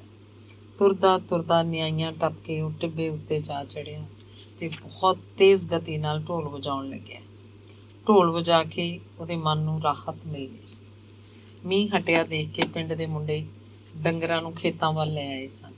ਉਹਨਾਂ ਦੇ ਪਸ਼ੂ ਬੰਜਰ ਜ਼ਮੀਨਾਂ 'ਚ ਖੜੇ ਸਨ। ਖਾਣ ਨੂੰ ਕੁਝ ਮਿਲਦਾ ਤਾਂ ਮੂੰਹ ਮਾਰਦੇ। ਕੁਝ ਪਸ਼ੂ ਬੰਨਿਆਂ ਵੱਲ ਜਾ ਰਹੇ ਸਨ। ਟਿੱਬੇ ਉੱਤੇ ਢੋਲ ਵੱਜਦਾ ਵੇਖ ਕੇ ਕਿੰਨੇ ਸਾਰੇ ਮੁੰਡੇ ਦੁੱਲੇ ਕੋਲ ਆ ਖੜੇ ਤੇ ਉਹਦਾ ਢੋਲ ਸੁਣਨ ਲੱਗੇ। ਦੁੱਲੇ ਦਾ ਮੁੰਡਿਆਂ ਵੱਲ ਕੋਈ ਧਿਆਨ ਨਹੀਂ ਸੀ। ਉਹਦੀਆਂ ਅੱਖਾਂ ਬੰਦ ਸਨ। ਉਹ ਬੇਤਹਾਸ਼ਾ ਢੋਲ ਨੂੰ ਕੁੱਟ ਰਿਹਾ ਸੀ, ਸਿਰ ਦਾ ਭਾਰ ਇੱਕ ਪਾਸੇ ਸਿੱਟ ਕੇ, ਜਿਵੇਂ ਕੋਈ ਭਜਨ ਕਰਦਾ ਹੋਵੇ। ਸੁਹਾਣੀ ਹਵਾ ਚੱਲ ਰਹੀ ਸੀ। ਲੱਗਦਾ ਹੀ ਨਹੀਂ ਸੀ ਕਿ ਗਰਮੀ ਦਾ ਮੌਸਮ ਹੈ। ਅਸਮਾਨ 'ਚ ਬੱਦਲ ਚੜ੍ਹਦੇ ਵੱਲ ਭੱਜੇ ਜਾ ਰਹੇ ਸਨ। ਦੁੱਲਾ ਕਦੇ ਕਦੇ ਢੋਲ ਵਜਾਉਣਾ ਬੰਦ ਕਰਦਾ ਤੇ ਬਿੰਦ ਦੀ ਬਿੰਦ ਉਹਨੂੰ ਸੁਣਦਾ ਕਿ ਪਿੰਡ ਦੇ ਪਰਲੇ ਪਾਸੇ ਵੀ ਢੋਲ ਵੱਜ ਰਿਹਾ। ਉੱਧਰ ਢੋਲ ਦੀ ਆਵਾਜ਼ ਨਾਲ ਆਵਾਜ਼ ਮਿਲਾਉਣ ਨਾਲ ਆਪਣਾ ਢੋਲ ਫੇਰ ਵਜਾਉਣ ਲੱਗ ਪਿਆ। ਉਹਨੇ ਢੋਲ ਵਜਾਉਣਾ ਬੰਦ ਕਰਕੇ ਟਿੱਬੇ ਦੇ ਸਾਫ਼ ਗਿੱਲੇ ਰੇਤੇ ਉੱਤੇ ਡੱਗੇ ਨਾਲ ਬਰਾਬਰ 2 ਲਕੀਰਾਂ ਖਿੱਚੀਆਂ, ਇੱਕ ਵੱਡੀ ਲਕੀਰ, ਇੱਕ ਛੋਟੀ, ਤੇ ਫਿਰ ਢੋਲ ਵਜਾਉਣ ਲੱਗਿਆ। ਢੋਲ ਵਜਾਉਂਦੇ ਉਹਨੇ ਅੱਖਾਂ ਖੋਲ੍ਹੀਆਂ। ਉਹਨੂੰ ਦਿਸਿਆ ਜਿਵੇਂ ਲਕੀਰਾਂ ਦੇ ਸਿਰੇ ਮਿਲ ਗਏ ਹੋਣ। ਹੁਣ ਉਹ ਹੋਰ ਤੇਜ਼ੀ ਨਾਲ ਢੋਲ ਵਜਾ ਰਿਹਾ ਸੀ। ਅੰਗ 12ਵਾਂ। ਥੰਮਣ ਵਾਲੇ ਪਿੰਡ ਦੇ ਕਿਸਾਨ ਦਾਣਾ ਫੱਕਾ ਰੋਡੂ ਸ਼ਾਹ ਦੀ ਮੰਡੀ ਵੇਚਣ ਜਾਂਦੇ। ਹਾੜੀ ਸੌਣੀ ਦੀਆਂ ਦੋਵੇਂ ਫਸਲਾਂ। ਉੱਥੇ ਉਹਨਾਂ ਦੇ ਪਿੰਡੋਂ 2-3 ਆੜਤ ਦੀਆਂ ਦੁਕਾਨਾਂ ਸਨ। ਕਿਸਾਨਾਂ ਨੇ ਆਪੋ ਆਪਣੇ ਆੜਤੀਏ ਸਨ। ਆਪਣੇ ਆੜਤੀਏ ਨਾਲ ਹੀ ਉਹਨਾਂ ਦਾ ਦੇਣ ਲੈਣ ਸੀ। ਥੰਮਣ ਵਾਲੇ ਤੋਂ ਰੋਡੂ ਸ਼ਾਹ ਦੀ ਮੰਡੀ 7 ਮੀਲ ਦੂਰ ਸੀ। ਸੌਣੀ ਵੇਲੇ ਤਾਂ ਸਰ ਜਾਂਦਾ, ਸਿਆਲ ਉਤਰ ਆਉਂਦਾ, ਪਰ ਹਾੜੀ ਵੇਚਣ ਗਏ ਲੋਕਾਂ ਤੇ ਉਹਨਾਂ ਦੇ ਪਸ਼ੂਆਂ ਲਈ ਪੂਰੀ ਗਰਮੀ ਹੁੰਦੀ। ਥੰਮਣ ਵਾਲੇ ਤੋਂ ਟਿੱਬੇ ਤੱਕ 5 ਮੀਲ ਦੀ ਵਾਟ ਰੇਤੇ ਦਾ ਰਾਹ 'ਚ ਬੰਨੇ ਸਨ। ਖੇਤਾਂ ਦੀਆਂ ਉਸਰੀਆਂ ਉੱਚੀਆਂ ਦੈੜਾਂ ਦੇ ਤੇ ਧੌੜੇ ਸਨ। 5 ਮੀਲਾਂ ਦੀ ਵਾਟ ਦੌਰਾਨ ਬੰਦਿਆਂ ਨੂੰ ਤੇਹ ਵੀ ਲੱਗਦੀ। ਕੁਝ ਪਲ ਆਰਾਮ ਕਰਨ ਲਈ ਉਹ ਕੋਈ ਆਸਰਾ ਵੀ ਭਾਲਦੇ। ਗੱਡੇ ਨਾਲ ਜੇ ਜਵਾਕ ਤੇ ਜਨਾਨੀਆਂ ਹੁੰਦੀਆਂ ਫੇਰ ਤਾਂ ਬਹੁਤਾ ਹੀ ਔਖਾ ਹੁੰਦਾ। ਬੰਦਾ ਤਾਂ ਭੁੱਖਾ ਧਿਆਇਆ ਰਹਿ ਸਕਦਾ ਹੈ, ਜਵਾਕ ਨਹੀਂ ਕੱਟਦੇ। ਪਿੰਡੋਂ ਤੁਰਨ ਵੇਲੇ ਤਾਂ ਲੋਕ ਸਦਿਆਂ ਤੁਰ ਪੈਂਦੇ। ਸੂਰਜ ਚੜ੍ਹਨ ਤੋਂ ਵੀ ਪਹਿਲਾਂ ਤੜਕੇ ਤਾਂ ਠੰਡ ਹੁੰਦੀ। ਜਦੋਂ ਨੂੰ ਸੂਰਜ ਤਪਣ ਲੱਗਦਾ ਉਦੋਂ ਨੂੰ ਗੱਡੇ ਟਿੱਬਾ ਟੱਪ ਗਏ ਹੁੰਦੇ। ਟਿੱਬਾ ਛੋਟਾ ਹੀ ਪਿੰਡ ਸੀ। ਉੱਥੇ ਕੋਈ ਅਜਿਹੀ ਥਾਂ ਨਹੀਂ ਸੀ ਜਿੱਥੇ ਆਰਾਮ ਕੀਤਾ ਜਾ ਸਕਦਾ। ਮੰਡੀਓਂ ਮੁੜਨ ਵੇਲੇ ਗੱਡੇ ਟਿੱਬੇ ਪਿੰਡ ਵਿੱਚੋਂ ਦੀ ਲੰਘ ਕੇ ਆਉਂਦੇ। ਗਾਂ ਥੰਮਣ ਵਾਲੇ ਤੱਕ 5 ਮੀਲ ਦੀ ਵਾਟ ਰੋਹੀ ਬਿਆਬਾਨ ਸੀ। ਉੱਤੋਂ ਸਿਖਰ ਦੁਪਹਿਰਾਂ ਜਾਂ ਪਿਛਲਾ ਪਹਿਰ ਹੁੰਦਾ। ਸੂਰਜ ਐਰਨ ਦੇ ਫਾਲੇ ਵਾਂਗ ਤਪਦਾ। ਭੁੱਜ ਜਾਂਦਾ ਗੱਡੇ ਦਾ ਪਾਟੀ ਤੇ ਵਿੱਚ ਬੈਠੀਆਂ ਸਵਾਰੀਆਂ। ਬਹੁਤ ਔਖਾ ਸੀ। ਥੰਮਣ ਵਾਲੇ ਪਹੁੰਚਣ ਤੱਕ ਲੋਕ ਬੌਂਦਲ ਜਾਂਦੇ। ਪੈਰੀਂ ਤੁਰ ਕੇ ਮੰਡੀ ਜਾਣ ਵਾਲਿਆਂ ਲਈ ਤਾਂ ਇਹ ਵਾਟ ਹੋਰ ਵੀ ਔਖੀ ਸੀ। ਥੰਮਣ ਵਾਲੇ ਤੋਂ 3 ਮੀਲ ਵਾਟ ਉੱਤੇ ਪਹੇ ਦੇ ਇੱਕ ਪਾਸੇ ਚਸ਼ਮਾ ਸੀ। ਚਸ਼ਮੇ ਨੂੰ ਲੋਕ ਚੁਸ਼ਮਾ ਆਖਦੇ। ਟਿੱਬਾ ਉੱਥੋਂ 2 ਮੀਲ ਰਹਿ ਜਾਂਦਾ, ਪਰ ਚਸ਼ਮੇ ਵਾਲੀ ਥਾਂ ਥੰਮਣ ਵਾਲੇ ਦੀ ਜ਼ਮੀਨ ਵਿੱਚ ਸੀ। ਥੰਮਣ ਵਾਲੇ ਪਿੰਡ ਦੀ ਜ਼ਮੀਨ ਦਾ ਚੱਕ ਵੱਡਾ ਸੀ। ਟਿੱਬੇ ਕੋਲ ਥੋੜ੍ਹੀ ਜ਼ਮੀਨ ਸੀ। ਹੱਲਿਆਂ ਤੋਂ 7-8 ਸਾਲ ਬਾਅਦ ਵੱਡੇ ਮੀਂਹ ਪਏ ਸਨ। ਪਿੰਡਾਂ ਦੇ ਨੀਵੇਂ ਥਾਂ ਭਰ ਗਿਆ ਸੀ। ਘਰ ਢਹਿ ਗਏ। ਲੋਕਾਂ ਨੇ ਖੇਤਾਂ 'ਚ ਜਾ ਕੇ ਮਕਾਨ ਬਣਾ ਲਏ। ਇਹਨਾਂ ਵੱਡੇ ਮੀਂਹਾਂ ਤੋਂ ਪਹਿਲਾਂ ਧਰਤੀ ਹੇਠਲਾ ਪਾਣੀ ਬਹੁਤ ਡੂੰਘਾ ਸੀ। ਕਿਸੇ ਕਿਸੇ ਪਿੰਡ ਖੂਹਾਂ ਦਾ ਪਾਣੀ ਮੌਣ ਉੱਤੋਂ ਦੀ ਗਲ ਕੱਢ ਕੇ ਦੇਖਦੇ ਤਾਂ ਥੱਲੇ ਤਾਰੇ ਵਾਂਗ ਚਮਕਦਾ ਦਿਸਦਾ। ਪਿੰਡ 'ਚ 1-2 ਖੂਹ ਮਸਾਂ ਹੁੰਦੇ, ਨਲਕੇ ਹੁੰਦੇ ਹੀ ਨਹੀਂ ਸੀ। ਜੇ ਕਿਸੇ ਪਿੰਡ 'ਚ ਨਲਕਾ ਲੱਗਦਾ ਵੀ ਤਾਂ ਬਹੁਤ ਮਹਿੰਗਾ ਪੈਂਦਾ। ਉਹਨਾਂ ਸਾਲਾਂ 'ਚ ਇੱਕ ਦਿਨ ਥੰਮਣ ਵਾਲੇ ਪਿੰਡ ਦੇ ਇੱਕ ਘਰ ਨੇ ਆਪਣੇ ਖੇਤ ਵਿੱਚ ਇੱਕ ਟੋਆ ਪੁੱਟਣਾ ਸ਼ੁਰੂ ਕੀਤਾ। ਇਸ ਖੇਤ ਨੂੰ ਕੱਸੀ ਦਾ ਪਾਣੀ ਲੱਗਦਾ ਸੀ। ਮੱਕੀਆਂ ਕਪਾਹਾਂ ਦੀ ਰੁੱਤ ਸੀ। ਉਹਨਾਂ ਨੇ ਸੋਚਿਆ ਕਿ ਜਦੋਂ ਕੱਸੀ ਦੀ ਵਾਰੀ ਆਈ, ਉਹ ਇਹ ਟੋਆ ਪਾਣੀ ਨਾਲ ਭਰ ਲੈਣਗੇ। ਪਾਣੀ ਨਿੱਤਰ ਜਾਏਗਾ ਤੇ ਪੀਣ ਦੇ ਕੰਮ ਆਏਗਾ। ਪਸ਼ੂ ਵੀ ਪੀਣਗੇ। 2 ਬੰਦੇ ਟੋਆ ਪੁੱਟਣ ਲੱਗੇ। ਖਾਸਾ ਲੰਮਾ ਚੌੜਾ ਟੋਆ ਉਹਨਾਂ ਨੇ ਲੱਕ ਤੀਕ ਪੁੱਟ ਲਿਆ। ਕਈਆਂ ਨਾਲ ਮਿੱਟੀ ਦੇ ਚੇਪੇ ਬਾਹਰ ਸੁੱਟੀ ਜਾਂਦੇ। ਫਿਰ ਇੱਕ ਜਣੇ ਨੇ ਜਦੋਂ ਕਹੀ ਦਾ ਇੱਕ ਭਰਵਾਂ ਟੱਕ ਟੋਏ ਦੇ ਐਨ ਵਿਚਕਾਰ ਲਾਇਆ ਤਾਂ ਥੱਲਿਓਂ ਪਾਣੀ ਸਿਮ ਆਇਆ। ਬੰਦਾ ਡਰ ਗਿਆ। ਦੋਵੇਂ ਬੰਦੇ ਛਾਲਾ ਮਾਰ ਕੇ ਟੋਏ ਤੋਂ ਬਾਹਰ ਆ ਖੜੇ। ਕੰਬੀ ਜਾਣ ਤੇ ਗੁੱਜਾ ਖੁਸ਼ ਵੀ। ਉਹਨਾਂ ਨੇ ਕਪਾਹ ਗੁੱਡਦੇ ਦੂਜੇ ਬੰਦਿਆਂ ਨੂੰ ਹਾਕਾਂ ਮਾਰੀਆਂ। ਹੋਰ ਖੇਤਾਂ ਦੇ ਲੋਕ ਵੀ ਆਪਣਾ ਕੰਮ ਛੱਡ ਕੇ ਆ ਗਏ। ਹਰ ਕੋਈ ਆਖ ਰਿਹਾ ਸੀ, ਇਹ ਤਾਂ ਖਵਾਜਾ ਪ੍ਰਗਟ ਹੋ ਗਿਆ ਭਾਈ। ਤੇ ਫਿਰ ਜਿਨ੍ਹਾਂ ਕੋਲ ਗੁੜ ਸੀ, ਗੁੜ ਦੀਆਂ ਰੋੜੀਆਂ ਟੋਏ 'ਚ ਸੁੱਟ ਕੇ ਮੱਥਾ ਟੇਕਿਆ। ਜਿਨ੍ਹਾਂ ਕੋਲ ਚਾਹ ਲਈ ਰੱਖਿਆ ਦੁੱਧ ਸੀ, ਉਹ ਦੁੱਧ ਦਾ ਮੱਥਾ ਟੇਕ ਗਏ। ਗੋਹਾ ਲਿਆ ਕੇ ਅੱਗ ਪਕਾਈ ਗਈ। ਧੁਖਦੇ ਗੋਹਿਆਂ ਉੱਤੇ ਵੀ ਦੁੱਧ ਸੁੱਟਿਆ ਜਾਂਦਾ ਤੇ ਗੁੜ ਦੀਆਂ ਰੋੜੀਆਂ। ਨੇੜੇ ਤੇੜੇ ਦੇ ਖੇਤਾਂ ਵਾਲੇ ਅਸ਼ ਕਰ ਉੱਠੇ। ਦੋਵੇਂ ਪਿੰਡਾਂ 'ਚ ਪਤਾ ਲੱਗਿਆ ਤਾਂ ਤੀਵੀਆਂ ਪਤਾਸੇ, ਗੁੜ, ਆਟਾ, ਸਰੋਂ ਦਾ ਤੇਲ, ਸੂਤ ਦੀਆਂ ਆਟੀਆਂ, ਡਬਲੀ ਪੈਸੇ ਲੈ ਕੇ ਉੱਲਰ ਪਈਆਂ। ਖਵਾਜੇ ਦੀ ਮੰਨਤਾ ਹੋਣ ਲੱਗੀ। ਆਥਣ ਤੱਕ ਟੋਏ ਦਾ ਪਾਣੀ ਗਿੱਟੇ ਗਿੱਟੇ ਹੋ ਗਿਆ। ਪੰਜਾਬ ਦੇ ਲੋਕਾਂ ਲਈ ਖਵਾਜਾ ਖਿਜਰ ਦਾ ਖਾਸ ਮਹੱਤਵ ਹੈ। ਜਦੋਂ ਕਿਸੇ ਦੇ ਖੇਤ 'ਚ ਖੂਹ ਪੁੱਟਿਆ ਜਾਂਦਾ ਤਾਂ ਥੱਲਿਓਂ ਪਾਣੀ ਨਿਕਲ ਆਉਂਦਾ ਹੈ ਤਾਂ ਖੂਹ ਲਾਉਣ ਵਾਲਾ ਝਿਓਰ ਖਵਾਜੇ ਦੀ ਕੜਾਈ ਕਰਦਾ ਹੈ। ਇਹ ਗੁੜ ਵਾਲੇ ਮਿੱਠੇ ਚੌਲ ਹੁੰਦੇ ਆ, ਲੌਂਗ ਪਾ ਕੇ ਰਿੰਨੇ ਹੋਏ। ਖਵਾਜਾ ਖਿਜਰ ਪਾਣੀ ਦਾ ਦੇਵਤਾ ਹੈ। ਪੰਜਾਬ ਦੇ ਕੀ ਹਿੰਦੂ, ਕੀ ਸਿੱਖ, ਕੀ ਮੁਸਲਮਾਨ ਸਭ ਇਹਦੀ ਪੂਜਾ ਕਰਦੇ ਆ। ਮੁਸਲਮਾਨ ਤਾਂ ਖਵਾਜਾ ਖਿਜਰ ਨੂੰ 5 ਪੀਰਾਂ 'ਚੋਂ ਇੱਕ ਮੰਨਦੇ ਆ। ਮੁਸਲਮਾਨ ਇਤਿਹਾਸਕਾਰਾਂ ਅਨੁਸਾਰ ਖਿਜਰ ਸਿਕੰਦਰ ਮਹਾਨ ਦਾ ਵਜ਼ੀਰ ਸੀ। ਉਹਨੂੰ ਆਬੇ ਹਯਾਤ ਦਾ ਉਹ ਚਸ਼ਮਾ ਲੱਭਿਆ ਜਿਹੜਾ ਸਿਕੰਦਰ ਨੂੰ ਨਹੀਂ ਲੱਭਿਆ ਸੀ। ਇੱਕ ਯੂਨਾਨੀ ਦੰਦ ਕਥਾ ਅਨੁਸਾਰ ਸਿਕੰਦਰ ਦਾ ਰਸੋਈਆ ਅੰਦਰੀਸ਼ ਅਸਲ 'ਚ ਖਿਜ਼ਰ ਹੀ ਸੀ। ਇੱਕ ਦਿਨ ਉਹ ਮਰੀ ਮੱਛੀ ਧੋਣ ਲਈ ਇੱਕ ਚਸ਼ਮੇ ਉੱਤੇ ਗਿਆ, ਪਰ ਉਹ ਮੱਛੀ ਪਾਣੀ ਦੀ ਛੋਹ ਪ੍ਰਾਪਤ ਕਰਦਿਆਂ ਜਿਉਂਦੀ ਹੋ ਗਈ ਤੇ ਰਸੋਈਏ ਦੇ ਹੱਥਾਂ 'ਚੋਂ ਤਿਲਕ ਗਈ। ਰਸੋਈਏ ਨੇ ਉਸ ਚਸ਼ਮੇ ਦੇ ਪਾਣੀ ਦੀਆਂ 2-4 ਘੁੱਟਾਂ ਆਪ ਵੀ ਪੀ ਲਈਆਂ। ਇਹ ਅੰਮ੍ਰਿਤ ਸੀ। ਰਸੋਈਆ ਅਮਰ ਹੋ ਗਿਆ। ਉਹਨੇ ਇਹ ਸਿਕੰਦਰ ਨੂੰ ਆ ਕੇ ਦੱਸਿਆ। ਸਿਕੰਦਰ ਨੂੰ ਉਸ ਚਸ਼ਮੇ ਦਾ ਰਾਹ ਹੀ ਨਹੀਂ ਲੱਭਿਆ। ਸਿਕੰਦਰ ਕ੍ਰੋਧ 'ਚ ਆ ਗਿਆ। ਰਸੋਈਏ ਦੇ ਗਲ 'ਚ ਭਾਰੀ ਪੱਥਰ ਬੰਨ੍ਹ ਕੇ ਉਹਨੂੰ ਸਮੁੰਦਰ 'ਚ ਸੁੱਟ ਦਿੱਤਾ। ਉੱਥੇ ਇਹ ਸਮੁੰਦਰੀ ਦਾਨਵ ਬਣ ਗਿਆ। ਦੋਵੇਂ ਪਿੰਡਾਂ ਦੇ ਕਹਿਣ ਉੱਤੇ ਉਸ ਕਿਸਾਨ ਨੇ ਚਸ਼ਮੇ ਵਾਲੀ 2 ਵਿਗੇ ਥਾਂ ਛੱਡ ਦਿੱਤੀ। ਕਹਿੰਦੇ ਨੇ ਉਸ ਘਰ ਕੋਈ ਔਲਾਦ ਨਹੀਂ ਸੀ ਤੇ ਫਿਰ ਉਹਨਾਂ ਦੇ ਮੁੰਡਾ ਹੋਇਆ। ਇਸ ਖੁਸ਼ੀ 'ਚ ਉਹਨੇ 2 ਵਿਗੇ ਹੋਰ ਛੱਡ ਦਿੱਤੇ। ਇਸ ਥਾਂ ਉੱਤੇ ਸੁੱਖਾਂ ਸੁੱਖੀਆਂ ਜਾਣ ਲੱਗੀਆਂ। ਬੁੜੀਆਂ ਵੀਰਵਾਰ ਵਾਲੇ ਦਿਨ ਮਿੱਠੇ ਚੌਲਾਂ ਦੀ ਕੜਾਹੀ ਵੰਡ ਕੇ ਆਉਂਦੀਆਂ। ਖਵਾਜੇ ਦੇ ਇਸ ਟੋਏ ਨੂੰ ਪਵਿੱਤਰ ਤੇ ਕਰਨੀ ਵਾਲਾ ਸਥਾਨ ਮੰਨਿਆ ਜਾਣ ਲੱਗਿਆ। ਵੱਡੇ ਮੀਂਹਾਂ ਵੇਲੇ ਪੰਜਾਬ 'ਚ ਸਾਰੇ ਪਾਸੇ ਹੜ੍ਹ ਆ ਗਏ। ਫਸਲਾਂ ਮਾਰੀਆਂ ਗਈਆਂ ਤੇ ਕੱਚੇ ਕੋਠੇ ਢਹਿ ਗਏ। ਕੱਚੇ ਕੀ ਪੱਕੇ ਵੀ ਢਹਿ ਗਏ। ਬੜੀ ਭਾਰੀ ਕਰੂਪੀ ਸੀ ਰੱਬ ਦੀ। ਮਹੀਨਾ ਨੀਵੇਂ ਖੇਤਾਂ ਦਾ ਪਾਣੀ ਨਹੀਂ ਸੁੱਕਿਆ। ਕਈ ਖੇਤਾਂ ਦਾ ਪਾਣੀ ਤਾਂ ਸੁੱਕਿਆ ਹੀ ਨਹੀਂ, ਖੜੇ ਦਾ ਖੜਾ ਰਿਹਾ ਤੇ ਫਿਰ ਕਈ ਸਾਲ ਉੱਥੇ ਫਸਲ ਨਹੀਂ ਹੋਈ। ਧਰਤੀ ਥੱਲੇ ਪਾਣੀਆਂ ਦੇ ਰੌਂ ਚੱਲ ਕੇ ਸੇਮ ਆ ਗਈ। ਸੇਮ ਮਾਰੀ ਧਰਤੀ 'ਚ ਕਦੋਂ ਫਸਲਾਂ ਹੁੰਦੀਆਂ ਨੇ।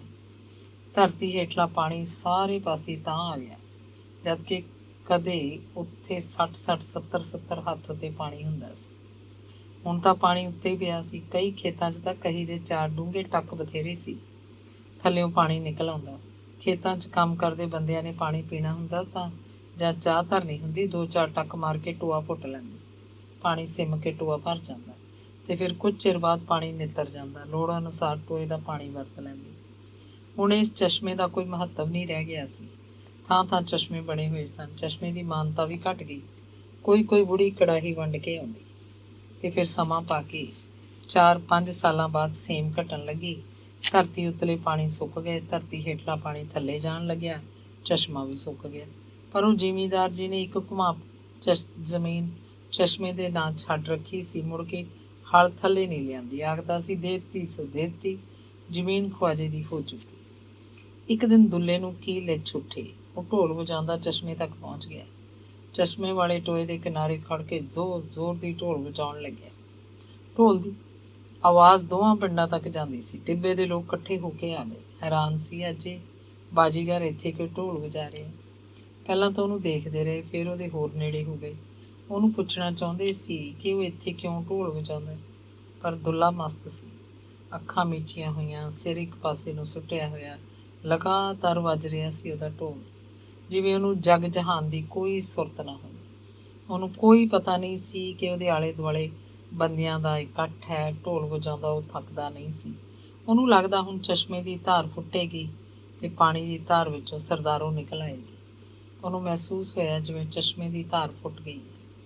ਉਹ ਹੋਰ ਤੇਜ਼ ਢੋਲ ਵਜਾਉਣ ਲੱਗਿਆ, ਹੋਰ ਤੇਜ਼। ਉਹਦੇ ਹੱਥ ਕਿਸੇ ਮਸ਼ੀਨੀ ਯੰਤਰ ਦੇ ਪੁਰਜਿਆਂ ਵਾਂਗ ਚੱਲ ਰਹੇ ਸਨ।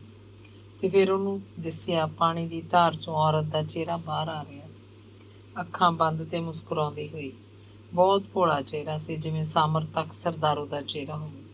ਉਹ ਢੋਲ ਵਜਾਉਂਦੇ ਹੋਏ ਪਿੱਛੇ ਨੂੰ ਹਟਿਆ ਤਾਂ ਕਿ ਪਾਣੀ ਦੀ ਧਾਰ ਵਿੱਚੋਂ ਮੁਕੰਮਲ ਔਰਤ ਬਾਹਰ ਨਿਕਲ ਆਏ। ਔਰਤ ਸਾਰੀ ਦੀ ਸਾਰੀ ਬਾਹਰ ਆ ਗਈ। ਉਹਨੇ ਢੋਲ ਵਜਾਉਣਾ ਬੰਦ ਕਰ ਦਿੱਤਾ ਤੇ ਅੱਖਾਂ ਖੋਲ੍ਹੀਆਂ। ਟੋਏ 'ਚ ਕੁਝ ਵੀ ਨਹੀਂ ਸੀ, ਨਾ ਕਿਧਰੇ ਪਾਣੀ ਦੀ ਧਾਰ ਤੇ ਨਾ ਧਾਰ ਵਿੱਚੋਂ ਨਿਕਲੀ ਔਰਤ। ਟੋਏ ਦੇ ਆਲੇ ਦੁਆਲੇ ਲੋਕ ਖੜੇ ਸਨ। ਉਹਨੂੰ ਲੱਗਿਆ ਉਹ ਲੋਕ ਜਿਵੇਂ ਉਹਦੇ ਢੋਲ ਦੀ ਕਰਾਮਾਤ ਨੇ ਤੇ ਇੱਥੇ ਪੈਦਾ ਕੀਤੇ ਹੋਣ, ਜਾਂ ਫਿਰ ਉਸ ਔਰਤ ਤੋਂ ਫੈਲ ਕੇ ਬਣ ਗਏ ਹੋਣ। ਓਏ ਬੋਲੇ, ਤੇਰੇ ਦੁੱਲਾ ਸਿਆਂ, ਇੱਕ ਬੰਦਾ ਹੱਸਿਆ ਤੇ ਫਿਰ ਬੋਲਿਆ, ਅੱਜ ਤਾਂ ਰੌਣਕਾਂ ਲਾਤੀਆਂ ਬਈ। ਤੂੰ ਇੱਥੇ ਕਿਵੇਂ ਆ ਗਿਆ ਅੱਜ? ਇੱਕ ਹੋਰ ਨੇ ਕੜਕਵੀਂ ਆਵਾਜ਼ ਕੱਢੀ। ਤੈਨੂੰ ਕੋਈ ਸੁਪਨਾ ਆਇਆ ਬਈ ਇੱਥੇ ਆ ਕੇ ਢੋਲ ਵਜਾਉਣ ਦਾ? ਇੱਥੇ ਕੀ ਦਿਸਦਾ ਤੈਨੂੰ, ਢੋਲ ਵਜਾਈ ਜਾਂਦਾ? ਅਸੀਂ ਆਖਿਆ, ਕੀ ਗੱਲ ਹੈ ਬਈ, ਢੋਲ ਵੱਜੀ ਜਾਂਦਾ ਕਿਸੇ ਦਾ? ਤੂੰ ਬੋਲਦਾ ਕਿਉਂ ਨਹੀਂ? ਬੋਲ ਕਿਉਂ ਇਕੱਠੇ ਕੀਤੇ ਆ ਬੰਦੇ ਢੋਲ ਵਜਾ ਕੇ? ਬੰਦੇ ਤਾਂ ਯਾਰ ਇੱਧਰ ਦੇਖ, ਥੰਮਣ ਵਾਲੇ ਦੇ ਵੀ ਤੁਰੀ ਆਉਂਦੇ ਨੇ। ਦੋਵੇਂ ਪਿੰਡਾਂ ਦੇ ਲੋਕਾਂ ਨੇ ਇੱਕ ਦੂਜੇ ਨੂੰ ਫਤਿਹ ਬੁਲਾਈ, ਹੱਥ ਮਿਲਾਏ, ਹਾਲ ਚਾਲ ਪੁੱਛਣ ਲੱਗੇ। ਦੁੱਲਾ ਉਵੇਂ ਦਾ ਉਵੇਂ ਟੋਏ ਦੇ ਕਿਨਾਰੇ ਤੇ ਖੜਾ ਸੀ। ਢੋਲ ਗਲੋਂ ਉਤਾਰ ਕੇ ਉਹਨੇ ਧਰਤੀ ਉੱਤੇ ਰੱਖ ਦਿੱਤਾ। ਡੱਗਾ ਤੇ ਛਿਟੀ ਆਪਣੇ ਹੱਥ 'ਚ ਰੱਖੀ। ਉਹ ਦੋਵੇਂ ਪਿੰਡਾਂ ਤੇ ਇਹਨਾਂ ਸਾਰੇ ਲੋਕਾਂ ਨੂੰ ਜਾਣਦਾ ਸੀ। ਦੁੱਲਿਆ, ਕੀ ਗੱਲ ਭਾਈ? ਥੰਮਣ ਵਾਲੇ ਦੇ ਇੱਕ ਬਜ਼ੁਰਗ ਨੇ ਪੁੱਛਿਆ। ਦੁੱਲੇ ਨੇ ਸੱਜੇ ਹੱਥ ਦੀ ਪਹਿਲੀ ਉਂਗਲ ਟੋਏ ਦੇ ਐਨ ਵਿਚਕਾਰ ਸਿੱਧੀ ਕੀਤੀ। ਬੋਲਿਆ, ਉੱਥੇ ਕੀ ਹੈ? ਉਸੇ ਬਜ਼ੁਰਗ ਨੇ ਫਿਰ ਪੁੱਛਿਆ। ਦੁੱਲੇ ਨੇ ਢੋਲ ਚੁੱਕਿਆ, ਗਲ 'ਚ ਪਾ ਲਿਆ, ਪਹਿਲਾਂ ਵਾਂਗ ਹੀ ਤੇਜ਼ ਵਜਾਉਣ ਲੱਗਿਆ। ਅੱਖਾਂ ਮੀਟ ਲਈਆਂ, ਸਿਰ ਇੱਕ ਪਾਸੇ ਸੁੱਟ ਲਿਆ। ਬੰਦੇ ਸਾਰੇ ਗਾਇਬ ਸਨ। ਪਾਣੀ ਦੀ ਧਾਰ ਫਿਰ ਫੁੱਟਣ ਲੱਗੀ। ਪਾਣੀ ਦੀ ਧਾਰ ਵਿੱਚੋਂ ਔਰਤ ਦਾ ਚਿਹਰਾ ਦਿਸਣ ਲੱਗ ਪਿਆ। ਉਹਨੇ ਢੋਲ ਹੋਰ ਤੇਜ਼ ਕਰ ਦਿੱਤਾ। ਉਹਦੇ ਹੱਥ ਕਾਹਲ ਨਾਲ ਚੱਲ ਰਹੇ ਸਨ। ਮਈ ਜੂਨ ਦਾ ਮਹੀਨਾ, ਤੱਤੀਆਂ ਹਵਾਵਾਂ ਵਗਦੀਆਂ। ਸਵੇਰੇ ਕੁਝ ਆਰਾਮ ਹੁੰਦਾ। ਸੁਖਾਵੀਂ ਹਵਾ ਥੋੜ੍ਹਾ ਚਿਰ ਹੀ ਚੱਲਦੀ। ਸੂਰਜ ਤਾਂ ਉੱਠਦੇ ਹੀ ਹਵਾ ਗਰਮ ਹੋਣ ਲੱਗਦੀ।